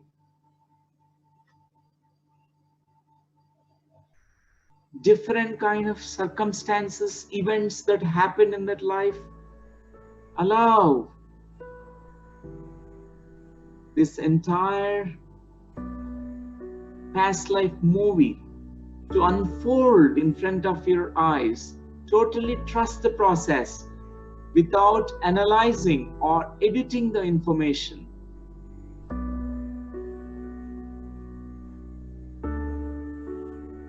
At this moment, tune into that specific memory of a significant memory just before you left that body, just before you died in that past life, the last moments of that life. Tune into that particular memory as I count 5 to 1. Fast forward yourself to that moment when you are about to die. 5, 4, 3, 2. You're already there. Trust the images, pictures, impressions coming to you about the last moments of that past life. 1. Be there. Notice what's happening to you just before you're reaching to that last moment, an hour, a few hours before this death.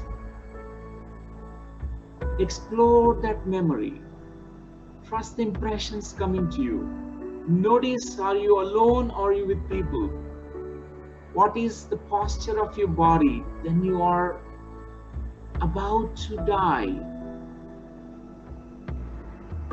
What's happening to you? How are you feeling in that moment?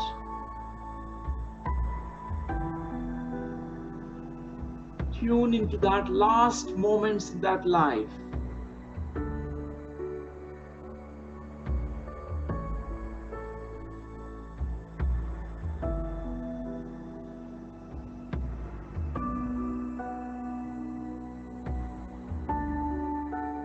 In that last moments, what are your dying thoughts? Are you thinking about someone? Are you remembering someone in that moment? What are your dying feelings?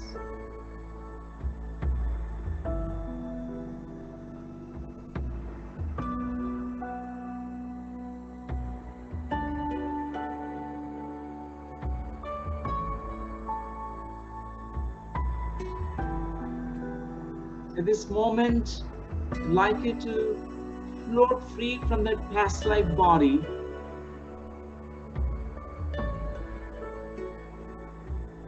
Hovering above the body, look down at your past life body. Notice the details. How is that past life body looking like? Is it old?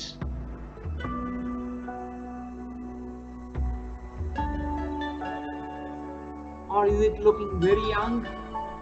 How old were you at that time when you're dying?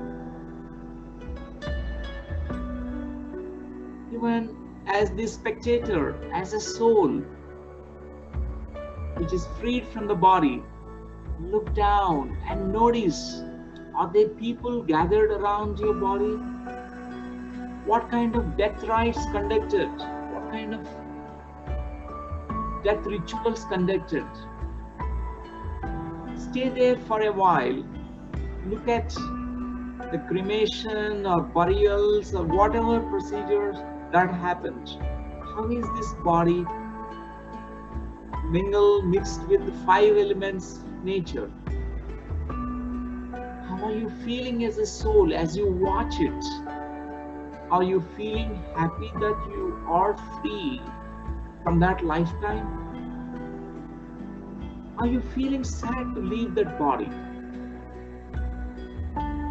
At this moment, as a soul consciousness, you can review that entire life. Make a review of that life. Let all the significant memories of that life flash in front of your eyes.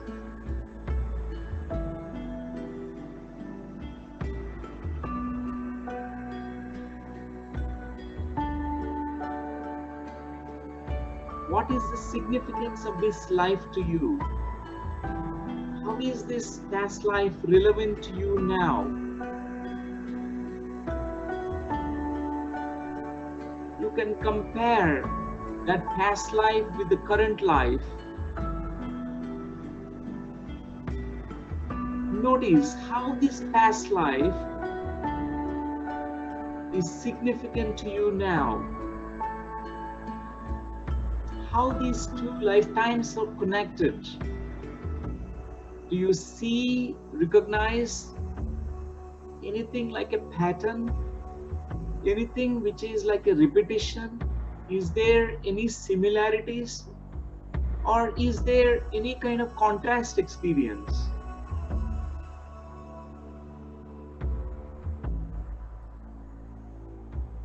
Recognize if you could identify the people from that past life who are living with you in this current life.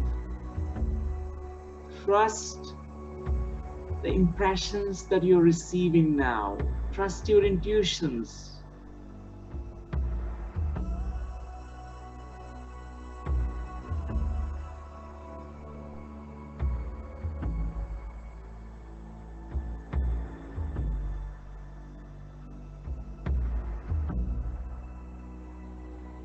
At this moment,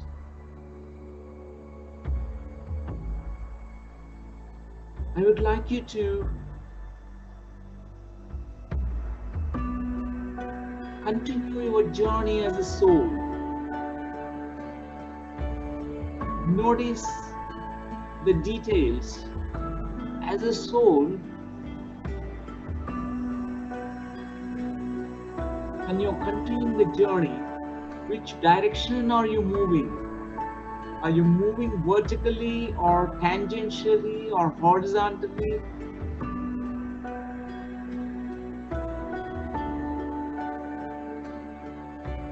I'd like you to continue the journey of the soul. As you move into the higher realms, the astral planes, where you are surrounded by your masters, guides, and beings of light, your soul group members. Once you reach the place, I'd like you to completely be open to the communication with your spiritual guides.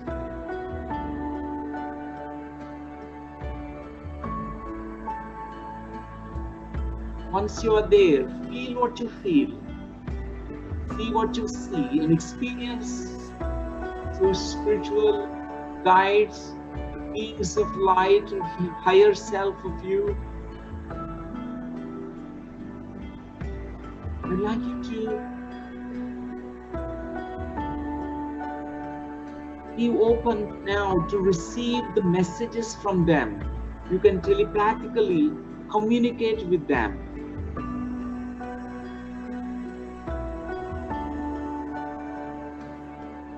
These spiritual guides can throw light on that past life which you just lived. They can make you understand the soul lessons that your soul has learned by going through certain experiences of that past life. Telepathically communicate with your spiritual guides. Notice, recognize what they are saying to you about that past life.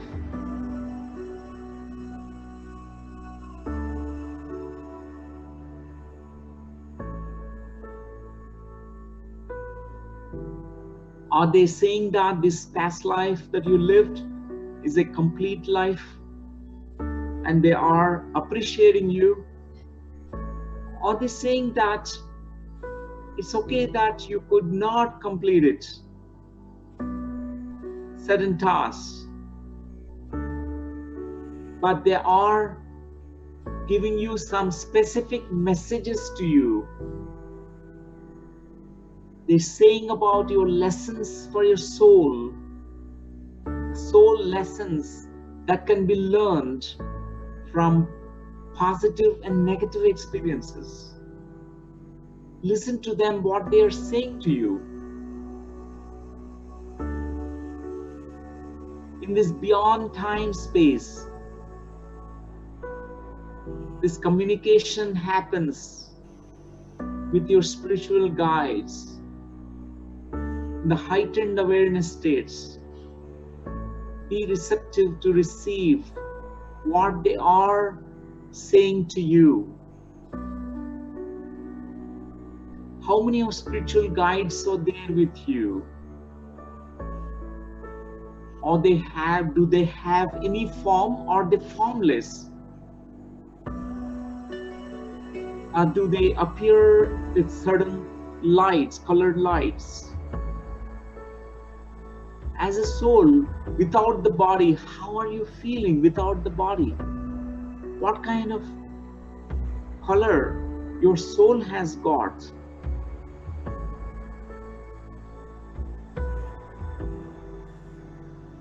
At this moment,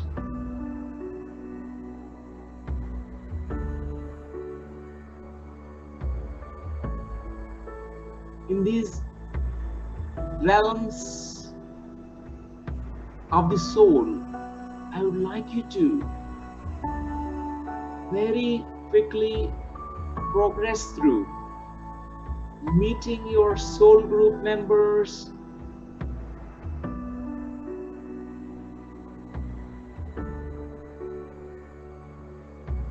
where you understand some of them who incarnated with you in this current life. You recognize some of the people that you met in this current life are their soul group members. There's an inner recognition that can happen at this point of time. I would like you to progress. Once you are done with this, progress to the time when you are choosing the soul plan. You are ready for the next incarnation cycles, and your spiritual guides are saying that now is the time for you to take another birth, and they are helping you out in selecting many things. It's like many choices were given to you, many options were presented to you about this current life, where you're making certain choices, you're preparing your soul plan. You're planning for the soul lessons that you need to learn in this current life. You're selecting your family, your mother, father, selecting the body, the man, whether male body or female body, making certain choices. At this point of time, let this pre-birth plan, your soul plan, be activated in you. Become aware what kind of soul lessons you plan to learn here.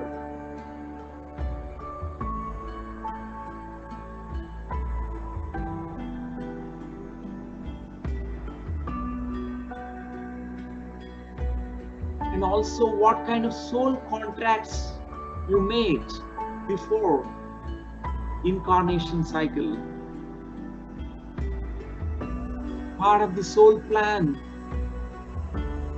with some of the soul group members or other souls.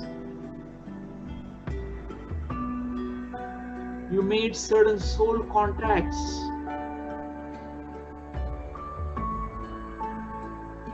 It's part of the soul plan. At this point of time, I would like you to request your spiritual guides to completely awaken, activate this soul plan and all the soul contracts and agreements that you made with them.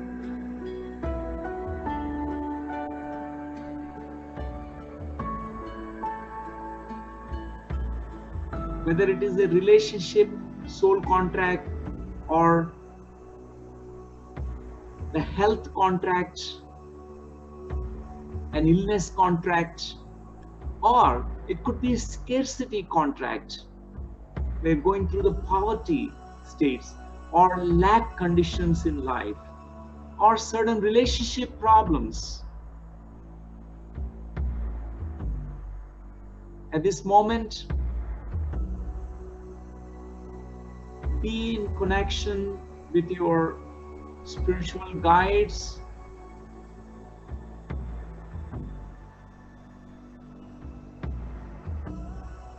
In these deep levels of consciousness, completely remembering your soul plan and soul contracts that you made.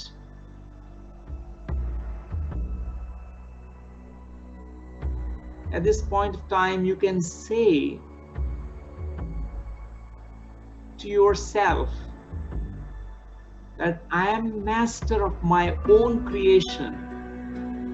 Deep in your soul, in your heart, in your deeper mind of your spirit mind, you can say, I am master of my own creation.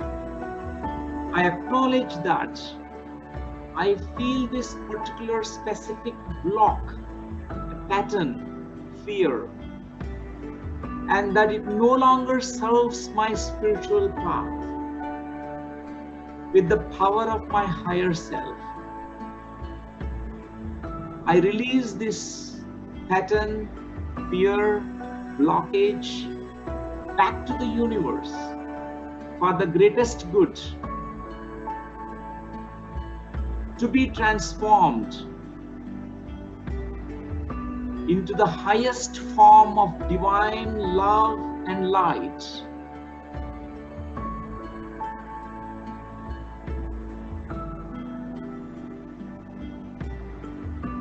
Release this intention now in these higher states of consciousness, releasing the soul contract.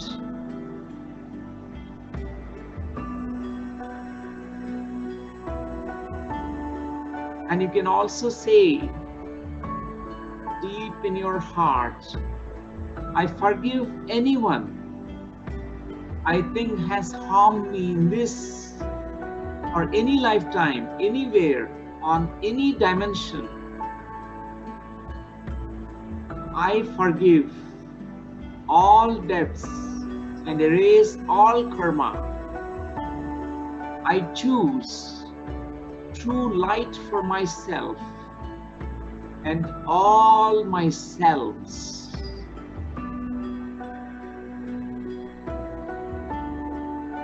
I choose to set myself free.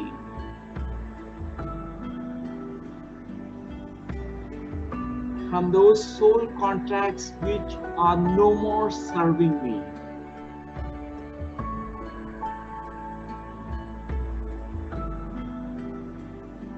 At this point of time, I'd like you to receive this a beautiful healing light, the light of wisdom, the light of healing, light of awareness from your spiritual guides, from your higher self.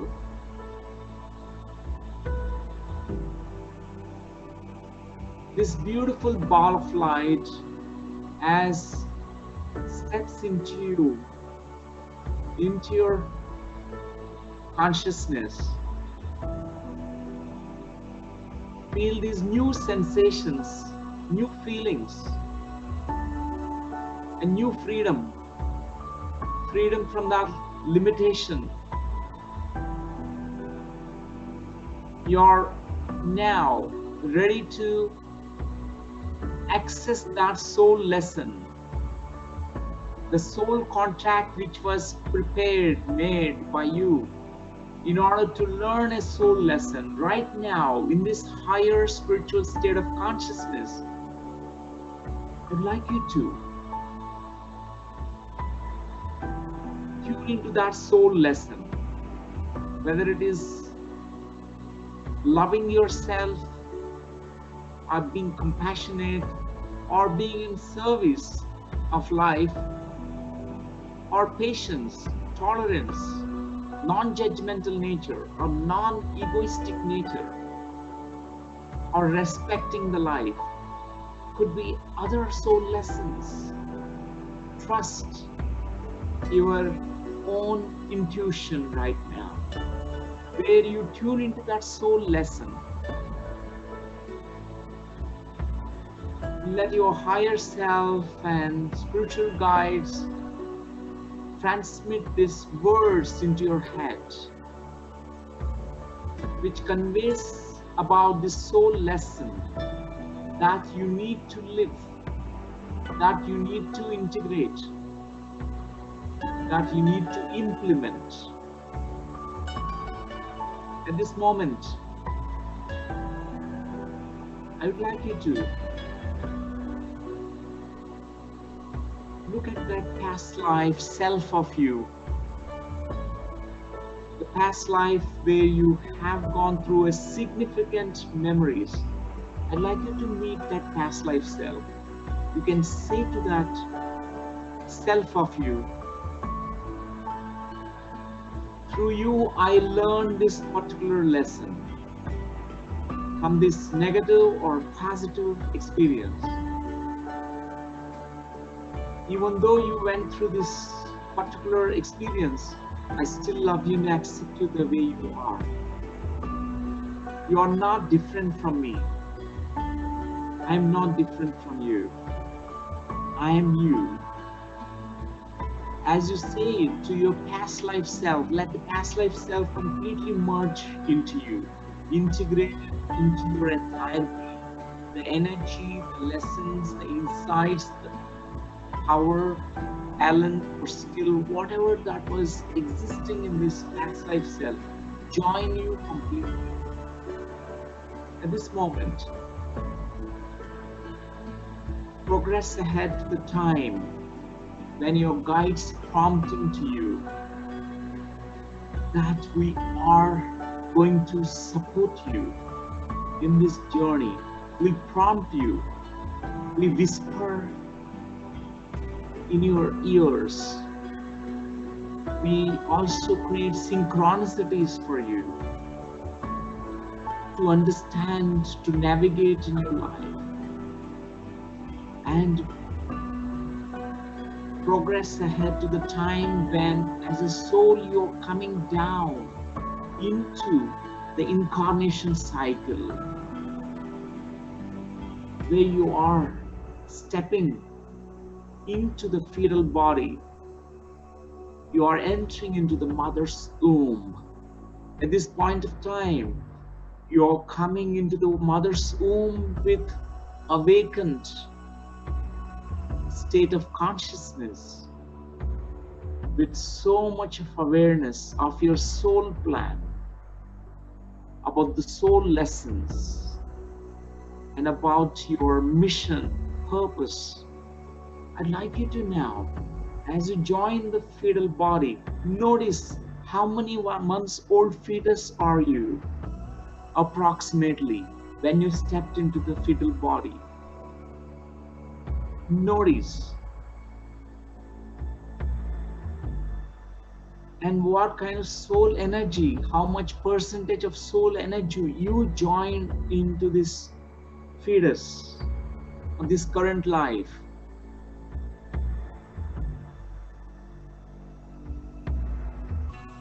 At this moment, I would like you to go through the birthing process again with so much of awareness, so much of understanding, the insights that you gained from this journey of your soul into the past life, into the higher realms. You're always connected with spiritual guides, your angelic beings. And now progress to the time when you're born as a newborn baby. This time with full of acceptance, joy. At this moment, progress slowly through the childhood memories when you're growing up as a child, as 3-year-old, 5-year-old, 10-year-old, teenager, adolescent, adult. This moment slowly reach to that the age that you are in right now.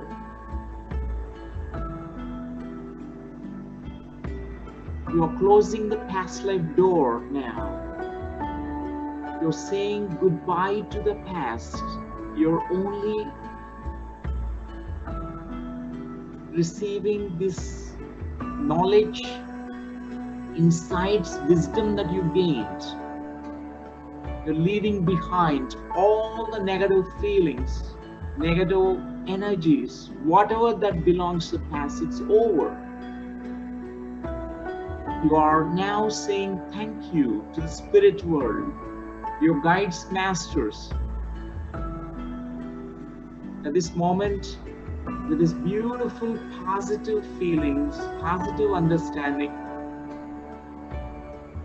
slowly connecting back to that beautiful place, nature, bringing back all that positivity into this moment.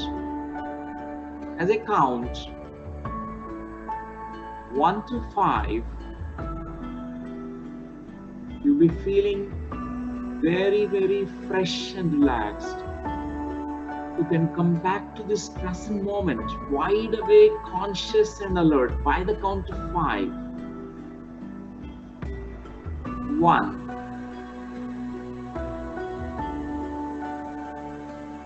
You're remembering the insights that you gained, your soul lesson.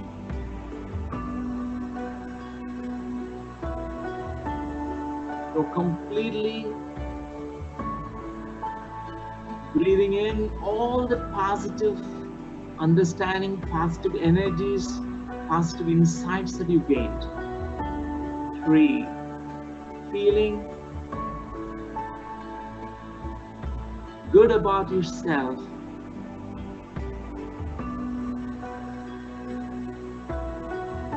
Feeling thankfulness for this beautiful gift of life. One more opportunity to explore,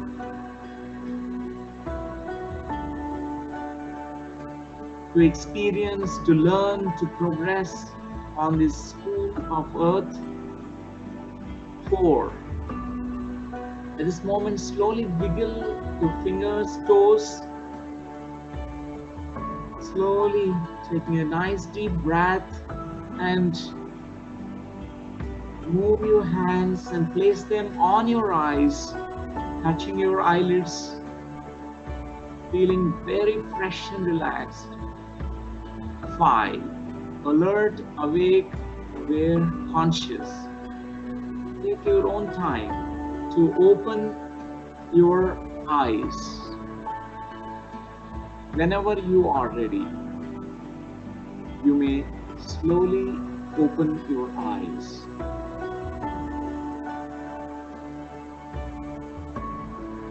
Welcome back, friends.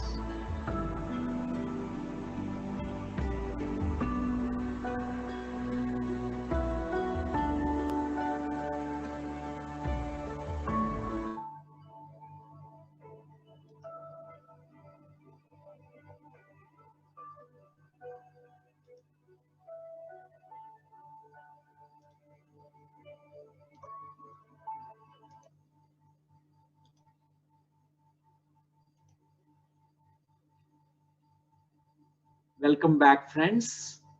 It's the time to any questions that you have, you can ask, or else you want to share. You're most welcome to share your experience. So friends, just be very brief because I think we have too many people today. We have more than 1,400 people. So just be very brief so that everybody gets, whoever wants to get the chance.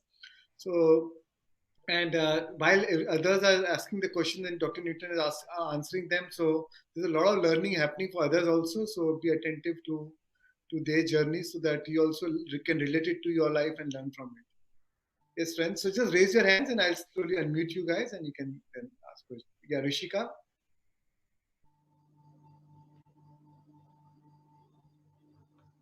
Hello. Yeah. Hi, Rishika. Yeah. So I wanted to ask, the experience that I had was happening at a time that felt very current. So is it possible that it was happening in a parallel universe? Because it didn't feel like lifetime that I was in did not feel very different in terms of the era from where we are right now. And in that I could see a death of mine that I can significantly relate to now. Like, characteristics of that death is something I can relate to in my life right now. Like, I died in a fire accident and I have immense body heat. Like, at most times of the day, my body feels like I have fever when I actually don't. Yes, Rishika. It is possible that it's like a parallel life. It's possible. It looks like sometimes it's more recent ones because it's not ancient time period. It's not like an ancient era. And Right. yeah. And what is more important is the lesson learned, insights that are gained. Sure. Yeah, that's more important. You could relate something about the fire. Fire and a person related to the fire that I recognize in this lifetime. Okay, yeah, that's interesting. That's So interesting. yeah, so I just wanted to know that it's okay to feel like it happened in an era that's not very long ago. Yes, it's the most recent past. It could be the most recent past lifetime. It's Okay. perfectly all right. Yeah, Okay, thank you so much. yeah, it's possible. Thank you. Okay. Okay, Thank you. thank you. Friends, in between, just since before people are leaving, I would like to make some announcements. Rishabh, can you please make the announcements? Yeah. Hello. Yeah. Thank you all for joining us today. I'll just take you through some quick information. The recording of this session will be available on Thriive Art and Soul YouTube channel. All our meditations are now available on the breathwork.in. You can share your experiences, testimonials, and feedback on Shreans@thriive.in. Please do send in your voice and video testimonials as well, because we are creating a website soon and we would love to have those testimonials there. We also have our WhatsApp group. You can drop in your number here and we will add you to our WhatsApp group as well. From today onwards, we will also be sharing some reading material on the WhatsApp group, which are relevant to the topic that we covered on that particular day. So we encourage all of you all to please join in and remain a part of all the communications we have. Thank you. Yeah, friends, so this WhatsApp group is only admin can post, so there'll be no non-stop messages going around. So and you can leave the WhatsApp group anytime you like to. So it's only probably one or two posts in two or three times in twice in a matter of 2 days. Maybe having just one post. So it's not very frequent. So it won't be a nuisance value that way. And we'll be only posting about any workshops or the music or the recordings in YouTube links, or any book you want to share, like current topic. I would like to share the book Your Soul's Plan by Robert Schwartz, and Your Soul's Gift by Robert Schwartz. So it's an amazing book for soul contracts. So we'll be posting that book on the WhatsApp group. So it will be a great way to connect on WhatsApp. So please put your numbers on this chat, and if you're sharing your numbers, that means we'll add you on the WhatsApp group.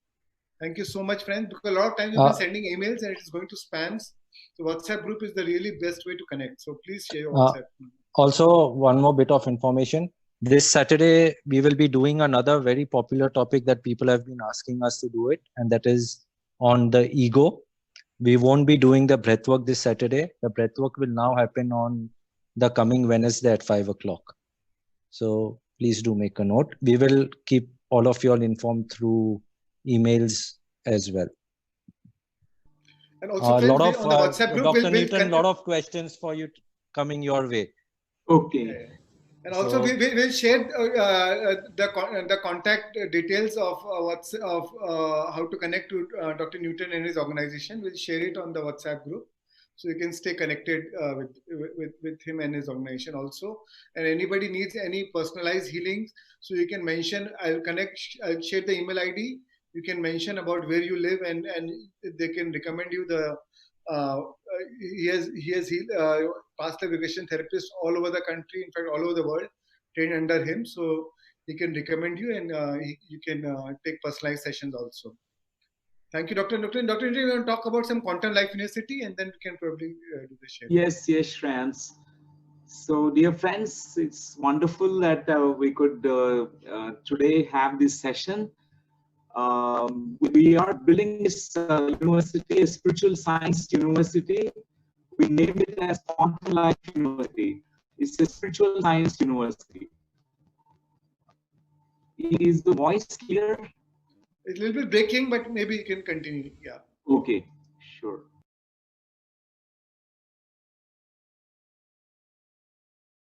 No, we lost you, Doctor. We lost you. We lost you now. Okay. Yeah. Now it's clear. Okay. Yeah. So, dear friends, Quantum Life University is a spiritual science university where it is dedicated for the science of meditation and science of spirituality, where spirit and science need to come together now. And all the spiritual masters and the ancient wisdom of Bharat like Upanishads, Vedas, to all that wisdom that we have in India. So this Quantum Life University is going to offer so many courses. Right now we are offering different courses, and in the masters and the PhD is really offered. So this Quantum Life University has a research wing, and will be researching on different fields, like including astral travel, Kundalini Shakti, thought power, psychokinesis, mind over matter, and all these different areas of spirituality. So you're most welcome to visit our website. You can access all the information about us. So qluglobal.org. That's the website. qluglobal.org. Yes, friends. And dear friends, and Shreans was speaking about these two, one book Robert Schwartz authored, the Soul Plan. This is the book. My favorite. I'm also book. carrying the book. Oh, that's wonderful, wonderful. And this book also, the second book also, I highly recommend this book, The Soul's Gift. This is also about a lot about soul plan and the soul contracts. He's such a new age spiritual master, Robert Schwartz. Such a beautiful research with the mediums and channelers. Information is really amazing, and it's like validating all the ancient truths that were present by all the ancient scriptures in India. So he has also consented. Dr. Robert Schwartz also consented us to join us on the on this platform. Wow. So very soon we'll invite him also along with Dr. Newton. Excellent. That's great. So any questions? I'm there, friends. Now we can. Yeah, Narayan Agrawal.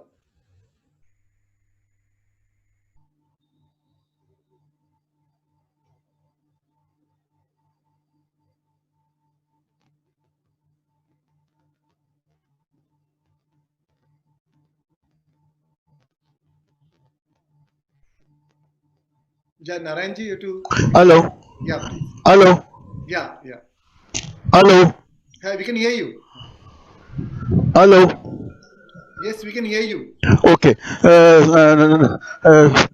And sir, thank you very much. Dr. Newton, thank you very much. I attended your earlier sessions and your student sessions also, but this was the on the top of everything. And not only one life, I could see many lives, and I really enjoyed. Just to cut short, I'm not going to detail. I just want to ask one thing that in one of the life, say very beginning, what I saw is I'm a very young child about to start walking. मतलब walking I'm just starting to learn, and I'm wearing all the king quality clothes, and might be prints and this and that.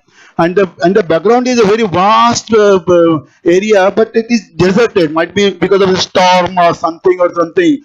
And all the people are, no one is there, and no trees and this and that. I'm alone, and all of a sudden my right leg, something happens while walking, and I'm on the right hand side, some flames and all that, and I go towards the sky.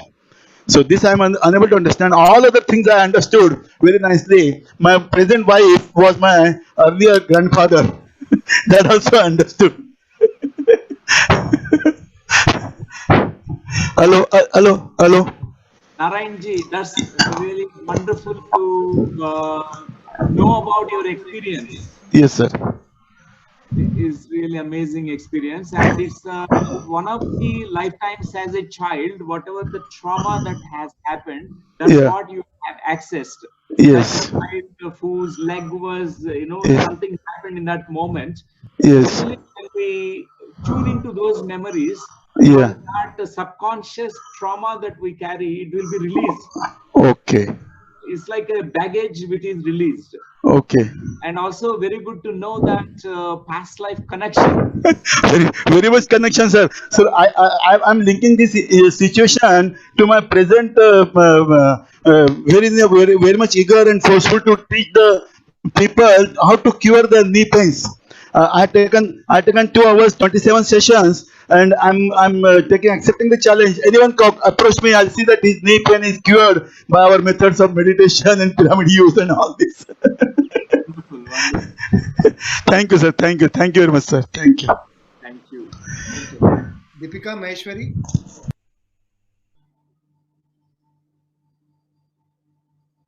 Just everybody just say where are you from, and then you can probably ask the question from. Yeah, hi, can you hear me? Yeah, Deepika. Okay, hi, I'm Deepika from Singapore. So, thank you so much for a beautiful session. I'll go fast. I had, like last time, I had a lot of flashes of lifetime, but this time I could see numbers 740, and I saw a name called Rajkumari. Then I saw when you said, I get migraine. So, one of the deaths I saw was a lady dying. She was happy, but her whole head was tied up with bandages. That was the only area which I could see. So maybe some connection over there, how she died, and I have migraine. And one very significant, when you said release, I could sense a lot of energy from both the ears coming out and becoming a ball, uniting, and just releasing from my crown, just going up to the universe, which was so beautiful. And I could feel light. I could feel instantly, I felt very light. So that was a beautiful experience. Thank you so much for this. Wonderful, Deepika ji. Wonderful. This is called cellular memory. When we something that you have seen in that lifetime, where there's bandages on the head, some injury to the head that happens. Maybe it explains about the migraine that you're carrying in this life. And generally, when cellular memory, these memories surfaces, there's a profound healing that happens. You can observe, and later on, you can please give us feedback about the migraine and what happened to the migraine later on. Thank Absolutely. you. Thank you so much. Thank you. Prachi.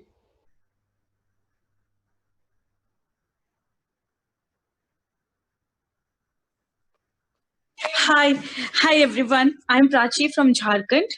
The question I have is like, Dr. Newton, uh, uh, I don't know if I saw it really right, or whether it is my current situation which my conscious mind was playing a game with. What I saw when you told me to go into the tunnel, trusting the divine and all, when I looked at my feet, I could see some kind of animal, bird feet. And then I tried hard to see what I am, or what life it is. And only I could see a dinosaur face. I really don't know if that's that back I went, or what, whether I was in the conscious state or not in the conscious state. But that's all I saw. And it went on. I saw some nature, nothing else. It was all okay. But only feeling which I could feel while this journey was that I'm lonely. I have nobody.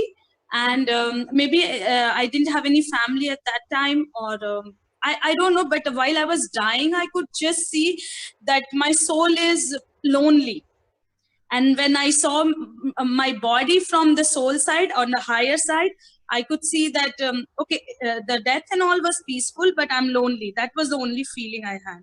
And if I can relate to current life, I don't know, the dinosaur would be a very, very, very back life maybe. But in the current life also, I feel unwanted and lonely. I feel I have lack of companionship. Okay, Prachilji, that's really an interesting experience. I heard for the second time this kind of lifetime of a dinosaur. One more case study that one person accessed is similar to you, but it's a different kind of theme. Here, where you could understand the origins of the distortion that happened. One thing is loneliness. Yeah.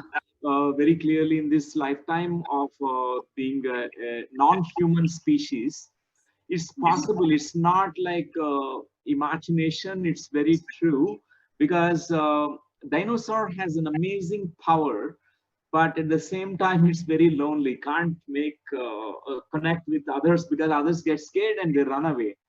Yes. And because sometimes the power scares people. Yes. And Maybe at that time, I mean, from morning today also, again, I had some loneliness feeling inside my heart. So I just was feeling that maybe my current state is playing a game with me, and this is not really past life I'm going through. And in between, I got disturbed also. In just before, like, I jumped into the tunnel, my daughter came and she talked to me. So that's why I was even imagining that I lost the track of it. Okay. But what is most important is how you can integrate this experience, heal your loneliness. Okay. Because this unwanted feeling that you have is creating this loneliness. Okay. Because before loneliness is this unwanted feeling that need to be cleared. Okay. So where you can accept yourself, you can say to yourself, I'm wanted. Okay. I'm wanted in this life. And as a dinosaur, you're not wanted also on this planet Earth, because at that point of time, all the dinosaurs became extinct, totally vanished. True. For various reasons. Maybe that rejection and unwanted feeling stemming from that place. And you can heal that way. You are in a human body now, and you can actually accept that you're very much wanted on this planet Earth. You invite, you welcome yourself. That's what a spiritual path is about. Meditation is loving yourself. And that's how is the beginning of your transformation and healing, Prachiji. Okay. Thank you so much. You can try that. You can try that in meditation. Yeah, sure. And one quick little question: how often should we do this, like past life regression or going into this journey? Like any suggestion? Like, because we'll have this video on the YouTube, and we can definitely access it. So, do you suggest through the video or replay going back again or trying it out? You can try, because you missed out in the middle certain things. Yes. You can connect the dots. Yeah. And you can integrate the experience better way. And we don't need to do these journeys often because it's not required. Once we deal with the issues, we don't need to look into the past. Our journey must be moving forward. Okay. So only for healing your own self, like loneliness, these patterns which are really stopping you, that we need to address. Okay. All the best to you, Prachi. Thank you so much. Thank you so much, all of you. Yeah, Kiran Agrawal.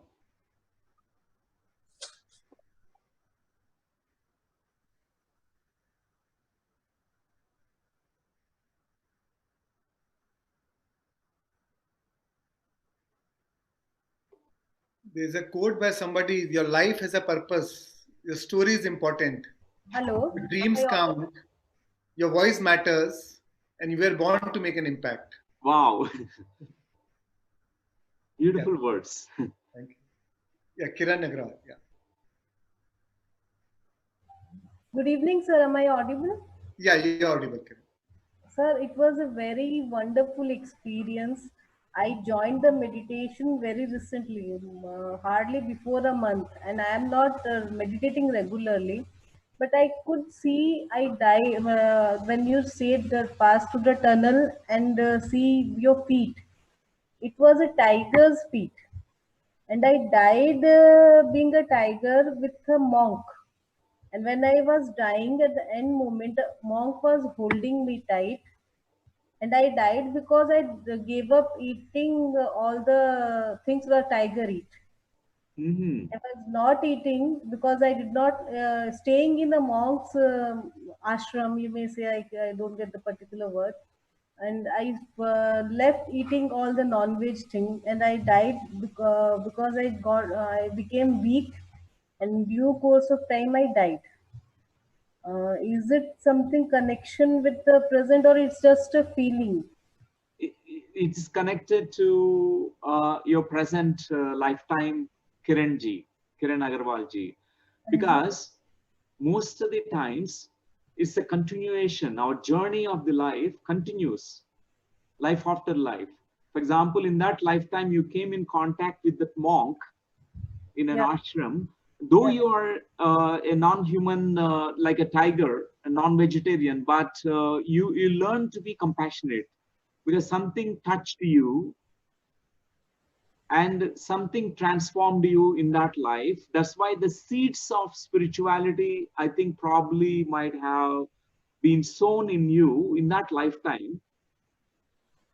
It explains a lot about your spiritual connection again in the coming to meditation path and pursuing the path again, because the seed energy is already there in you in the past life.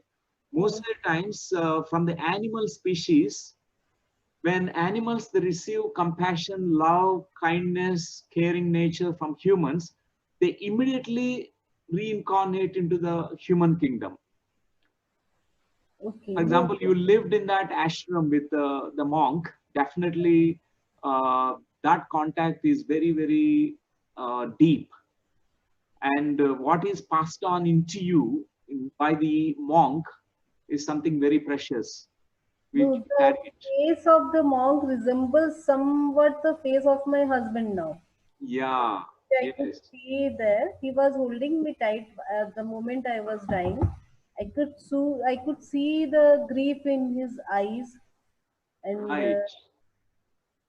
Yes, that's wonderful, wonderful, Kenji. And all the best to you and continue the journey. no, one more thing, I have a silly doubt, you may say. We are doing meditation. I enjoy. Whenever I sit in meditation, I see a lot of yellow light. Okay, because Is it? Is the yellow light coming towards you or going No, away from you? between the yellow light surrounds me. I float in the Surrounds you. light. Okay. It's your own. Me, my husband, my son. It surrounds all of us. Surrounds our entire room where I am sitting. Wow. Because every time when we are meditating, we access the cosmic energy and it activates our subtle bodies. Whenever subtle bodies are activated, our auric field, our electromagnetic field, it enhances. For example, this yellow light is a very higher vibratory color. So it is also a beautiful state that you're reaching. So generally dense colors, it conveys that our energy is very dense and gross. As we raise our frequencies in meditation, energy levels, we reach to very, very subtle states. These lights also signify that. Okay. It's very good. It's very good because you saw that electromagnetic fields which are enhanced and surrounding your whole family. Thank you for sharing. Thank you, sir. Thank you for the meditation. Thank you. Yeah, Kavita.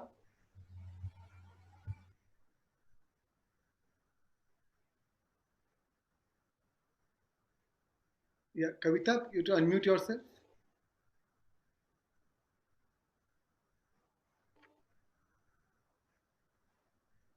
Kavita. Okay. Okay, next, Komal. Yeah, Kavita. Yeah, thank you, Shreans, and thank you, Dr. Newton. It was a wonderful session. So this was my first past life regression session.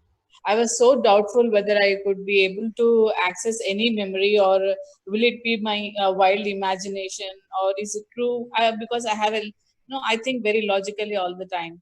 So, but when I actually done the whole process after that tunnel thing, when you asked us to see our feet, then I saw a woman's feet. I'm a woman now. Even in my past life, I was a woman. But that the whole scenario was kind of a freedom movement. And I like we are fighting against British or something, that kind of a scenario.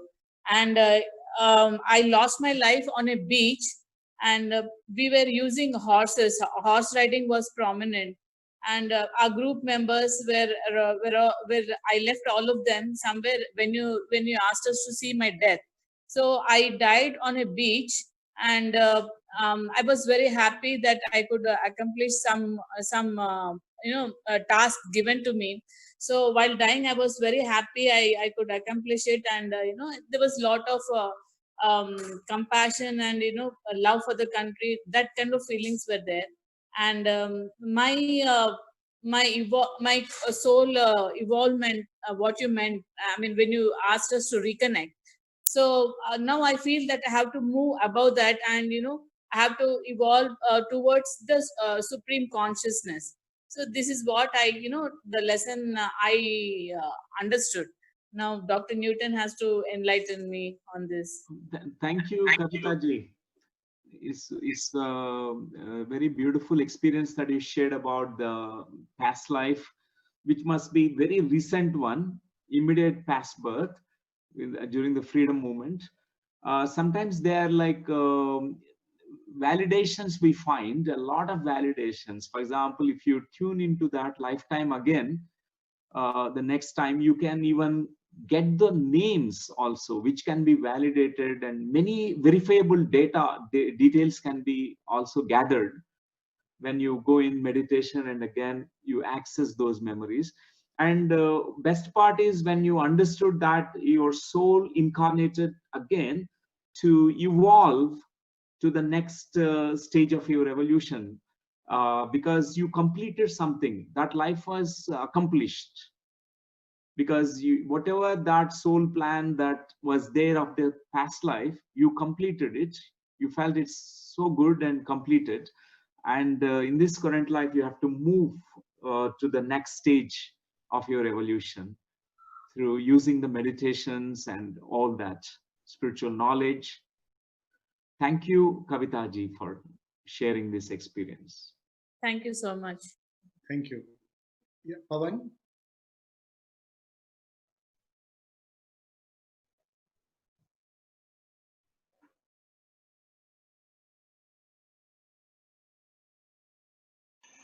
Hello. Yeah, Pawan. Yeah, we can hear you, Pawan. Unmute. Yeah. Hi, Shreans. Yeah, hi. Hello, Dr. Sir. Or Dr. Where are Sir. you from? Shreans, this is Pawan from Sydney. Last time we spoke as well. Yeah. So this is my second session. Thanks very much for the second beautiful session. I wanted to discuss one thing, right? So, um, Newton sir, I don't know what happened, but the experience what I had this time was also mimicking the same what I had last time. Mhm. When you said like look at your feet, and then like I saw the same lady's feet. I couldn't see the faces. I saw that there are three children, but their all faces are blurred. I couldn't see anyone very clearly. And my whenever I do the session, I've tried doing this session twice from last week, but I end up at the same every moment. It goes to the same situation or same story. I can't see faces. I can't see my own face. I can't see the children face. There's no husband near me. So probably the husband has left me in my past life. And when I'm dying, when I'm about to die or when I'm dying, I'm just lying down. I could see that there are some people coming around, but I can't see their faces. I can't see very clearly what they're wearing, whether um, they're trying to help me or they're cursing me. The only thing what I felt was like it's like a village, uh, somewhere like Orissa or something. It's just my guess. So I'm trying to understand what this could be. Could this be my imagination that I'm going and stopping every time I do this meditation, every time I try to do the PLR, I go and stop at the same buck. So can you guide me Pavanji, over here? I think Yeah. what is most important is not the visual details, but your feeling details, how you felt Yeah. when you're tuned into that particular memory, because that woman might have been ridiculed or went through some kind of tough times in that past life. So you Yeah. mentioned about it, right? So, but the faces were Yeah. not clear. It could be a very challenging life, and you could not find the partner of you. You could not find any Yeah. support system. All alone raising Yeah. the three children. I think it was a tough life. Mhm. And more exploration you can do the moment you let go of this compulsion to see the faces. Sometimes Okay. we want to see the face, but more than the face, the feeling is important, because once we Mhm. step into the past life memory, we get the feeling of intuitively about the man, woman, and then uh, the entire story unfolds on its own. The Mhm. story is very important, because once we know the story, we also learn from the story. Mhm. So how is Yeah. it connected with this current life? Can you find some kind of relevance of this past life story to this current life? How is it related? That's what I'm trying. That's what I'm trying to unveil. That's what I'm trying to find. How is it connected to me? Why do I go back to the same story again? And why do I stop there itself? The only thing I could get back here is like my whole of my body, my right side of my body hurts. It becomes numb, and I can't move myself. And this time, what I felt was like I was like dead stone lying down. I couldn't move my fingers. I couldn't even move my left hand. Also, last time it was right hand. This time it was both right hand and my left hand. So I'm not sure whether I'm progressing or what's happening over there. So, Pavanji, it is very normal that we feel certain sensations in the body, like sometimes frozen sensations. It's very, very Mm-hmm. normal. And Okay. regarding the correlation or the relevance of that past life with the current life, I can just throw some light on it. You can Mm-hmm. look in that direction. What is the most important lesson that you can learn from that lifetime? If you keep this question in your mind, next time whenever Okay. you are meditating, you can Mm-hmm. access. Sometimes the souls, they change their genders. For example, the past life woman could be a man in this life. A man could be born again as a woman, because we need to learn lessons being in a Yeah. female body, being in a male body. One thing, that is one thing. Second is the Mm-hmm. soul facing certain tough challenges. being a female, and maybe in this lifetime it may be connected with your some purpose is there, where you also some kind of purpose emerges from that, from all the challenges that we face in our life. In that direction we work. For example, women empowerment. All the women, they require a lot of support and help in the world, and definitely empowered. They need to be empowered.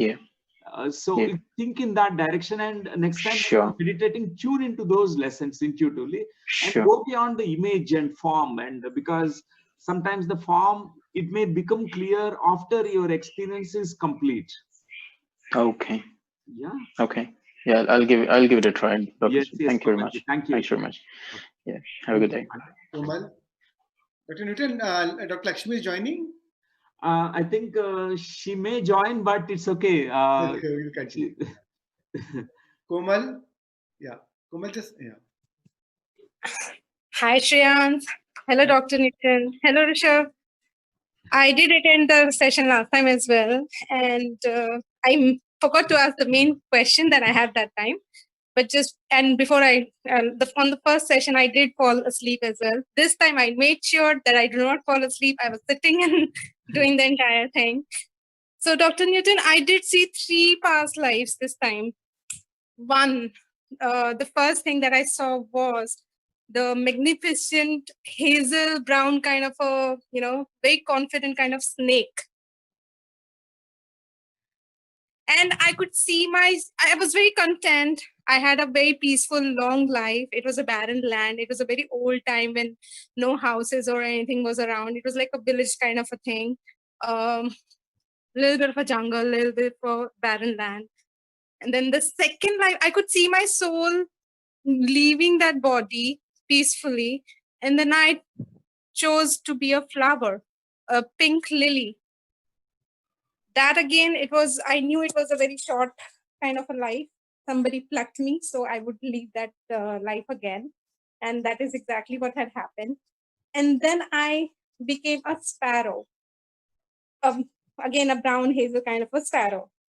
So with the sparrow, there's one thing which I realized.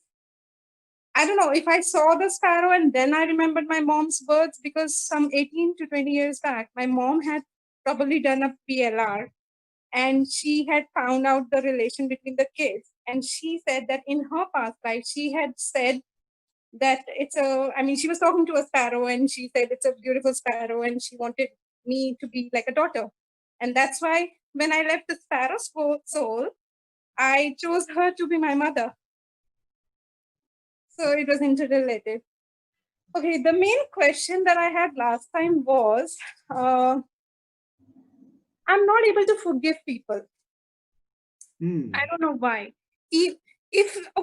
Now, if somebody does wrong, they say sorry instantly, they apologize, and they really mean it, I may forgive them. I do let that thing go often. And I give 3 chances to people, not more than that anyways. But if anybody comes like after 5 days and then even after like a month or so or years, they say sorry, it doesn't mean anything to me. I can't let that thing go, and I disconnect with people. I let that person get out of my world. And I really disconnect. So. Yes, Komalji. First of all, congratulations for your experience.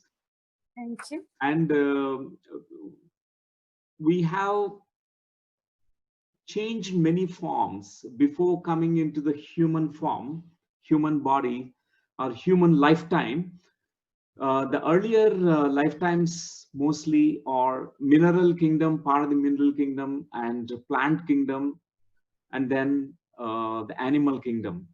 So you narrated about these 3 experiences, being part of the lake, and then next is flower, a beautiful flower, and then a sparrow, and then now you're a human being. Sparrow. Yeah. So now you're a human, and I remember at this point of time about Jalaluddin Rumi, the Sufi master, who talked about this, exactly about the reincarnation model. he said, I died as a mineral, I became a plant. I died as a plant, I rose as an animal. I died as an animal, I became a human. When should I less by dying? Why should I fear about dying? This is what Rumi said. And we have these earlier lifetimes where we were non-humans, and because it's an evolutionary process. And for you now, the question about the forgiveness, when you come to know that you are the consciousness, the soul, you know, when you really anchor yourself into that beautiful insight, beautiful wisdom, that you are not this three-dimensional body, this human ecosystem, and you are the soul. In this physical plane, we have we go through rights and wrongs, we go through good and bads, but the soul resides in the plane beyond good and bad, right and wrong. Mostly we can't forgive because we feel that I am right, you are wrong, and I don't forgive you. And you have to you know, say sorry, you have to show your tears to me, and then I forgive you. So this, we have to go beyond right and wrong. I ask you one question, Komal. Do you want to be right, or do you want to be peaceful? I want to be peaceful. It's not about right or wrong. It's like, you know, it's just that if somebody is done wrong, they just accept it and they talk it out. They don't have to say, okay, they don't even have to say sorry. They don't even have to cry. They just have to realize it and just say that I did this wrong, and that's it. It's over. Yeah. But people don't do that. So what you can, this easy solution is, next time it happens, think in this way. Forgiveness is not for the sake of them you're forgiving, but the sake of your own self. It's lessening the burden of yourself, because otherwise it's a heavy burden. You feel so much hurt inside. You carry the hurt, and the next day when you wake up, it feels so raw and hurt and painful. And instead, you can, for the sake of your own self, you just need to let go. You say that I leave the consequences of your words, actions with you, because the person has hurt you, and you are now hurting yourself by carrying the wound to the next day and tomorrow and day after tomorrow. So there's no point in that. Next time you can carry this awareness, Komalji.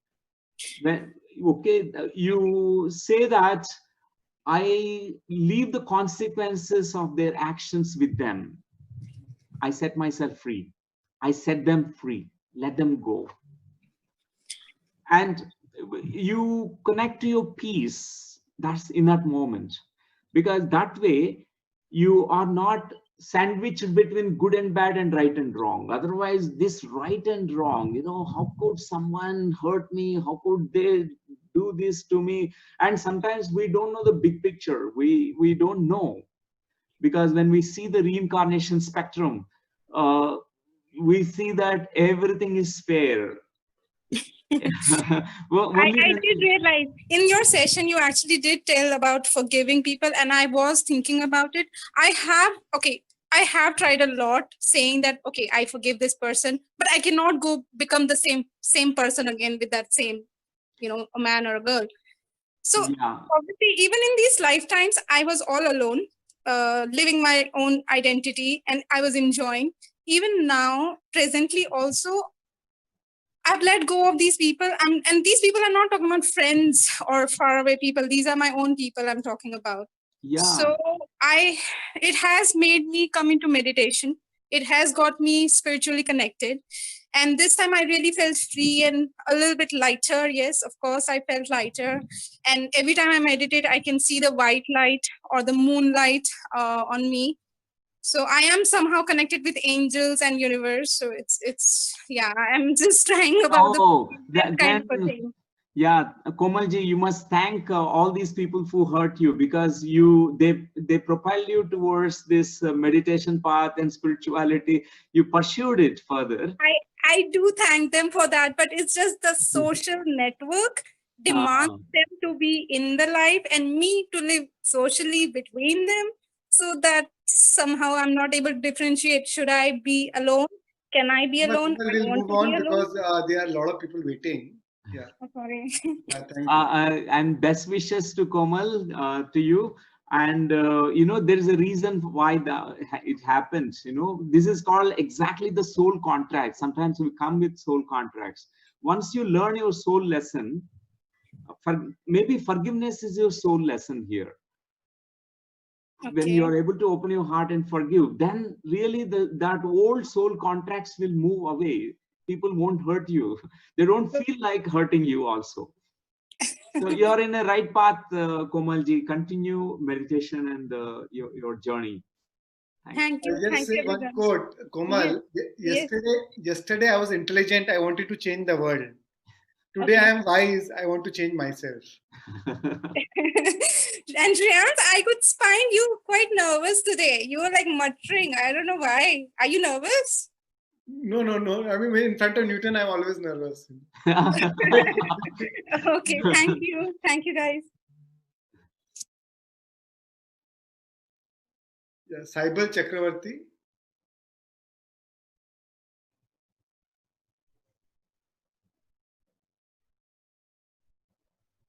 Saibal Chakravarti, you just unmute yourself. Okay, Ridisha. Ridisha.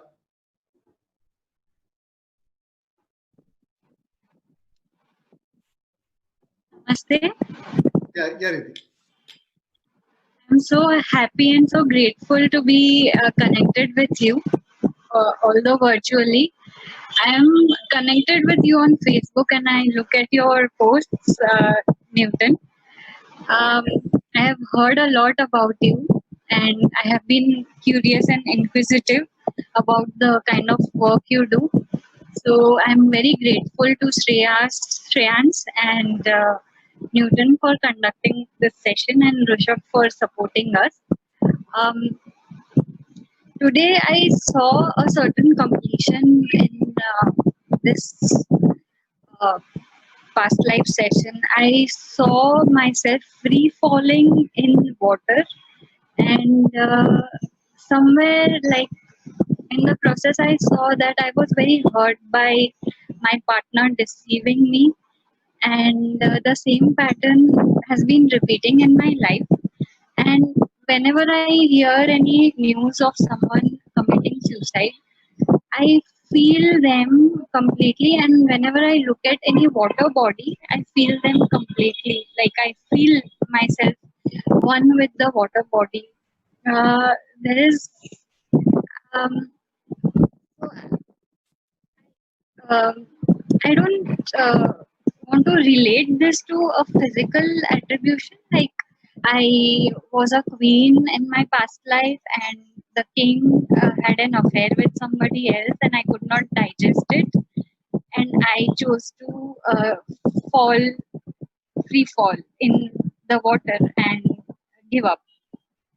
So yes, like today I feel free from that experience and free from that pattern.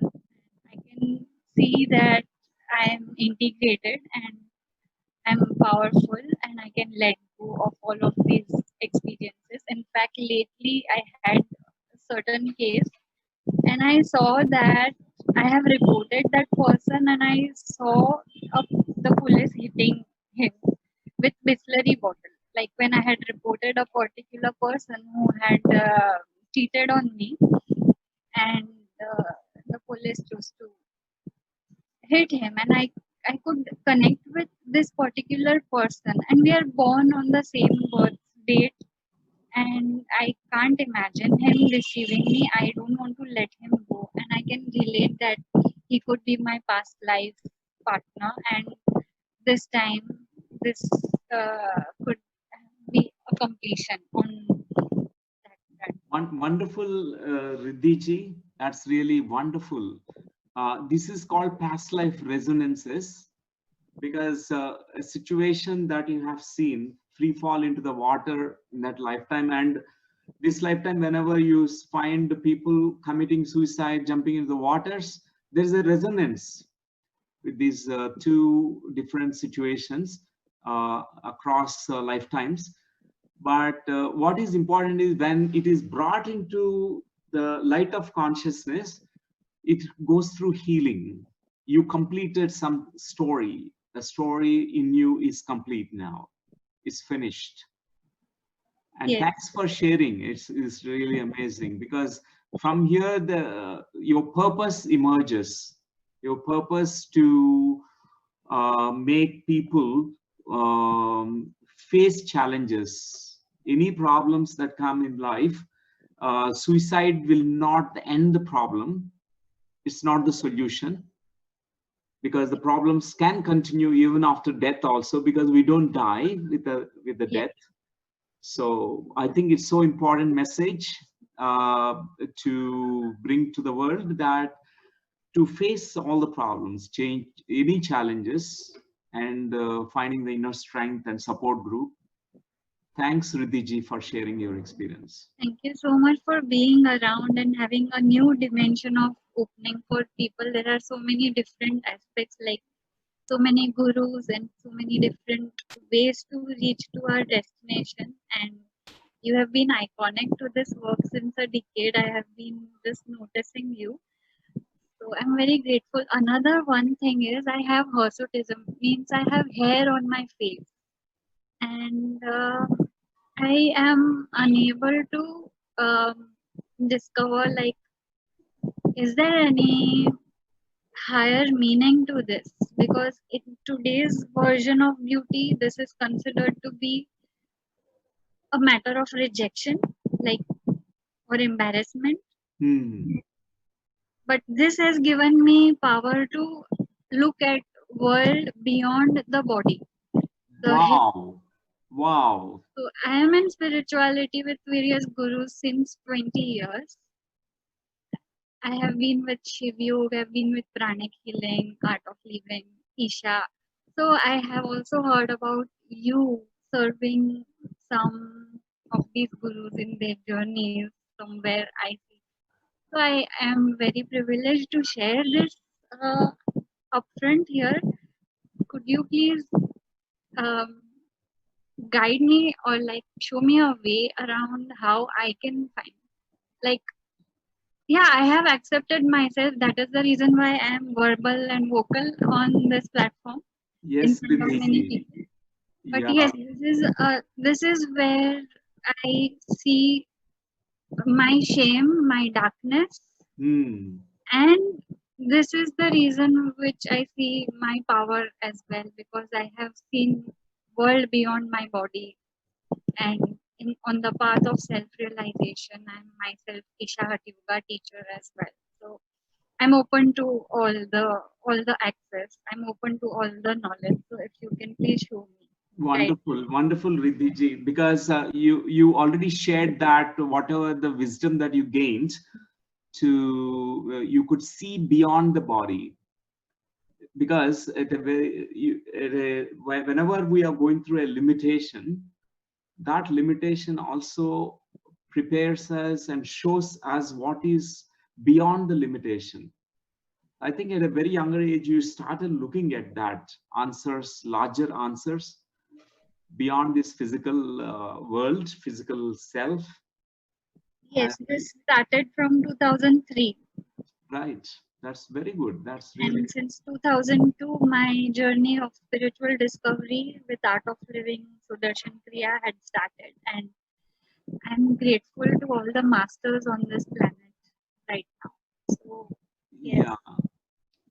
And sometimes we also needs these triggers. We have these triggers which propel us in that direction that our soul wanted to move towards. For example, there's soul plan, but we also choose these triggers. One trigger is physical trigger, for example, which you have chosen in this life, because everything is our choice. In the part of the soul plan is we choose many things, including our body and including the color, complexion, to how we look at appearance of our body, weight, and everything. We make a selection of this, and because for a valid reason, we want to experience certain things. Every experience contributes to spiritual growth. For example, you could actually move beyond the physical, because that's the very goal and purpose of human life, is to live in the body, but totally understand that you're not the body. You are disidentified. You are much beyond the body. That's so important. And thanks for sharing. And this is the direction in which you need to look at. Beyond the body lies the answers and our enlightenment as well. Thank you. More, Thank you, Didi. Thank you so much for sharing. Thank you so much Yeah. for the insightful response. Payal.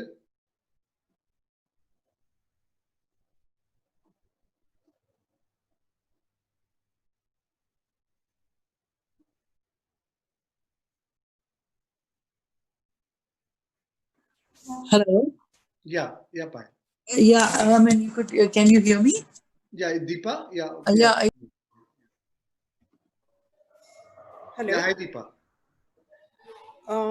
Hello. This is Payal. Oh, Payal. Sorry. Hi, Payal. Hi. Just say where are you Good evening, from? sir. I'm calling from Bangalore. Yeah. Last session also I had with you, and I thanked Dr. Newton for helping me to see a human life. So I was expecting a human life this time also, but again I went into my plant life. I saw roots and then the trunk, and then when I saw, it was a tamarind tree.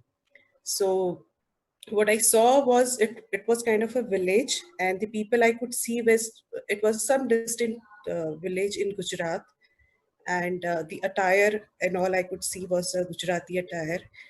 And when he said, "How did you die?" So I saw it was very hot. I could only see the sun, and I could see my whole body dying. And then I saw that people were cutting the tree. The trunk was being cut, and I felt a pain in my stomach. Suddenly there was a pain, and I don't know why am I seeing this tree life again and again. My question is that. yes, Payalji, that's plant life is one of the very significant life.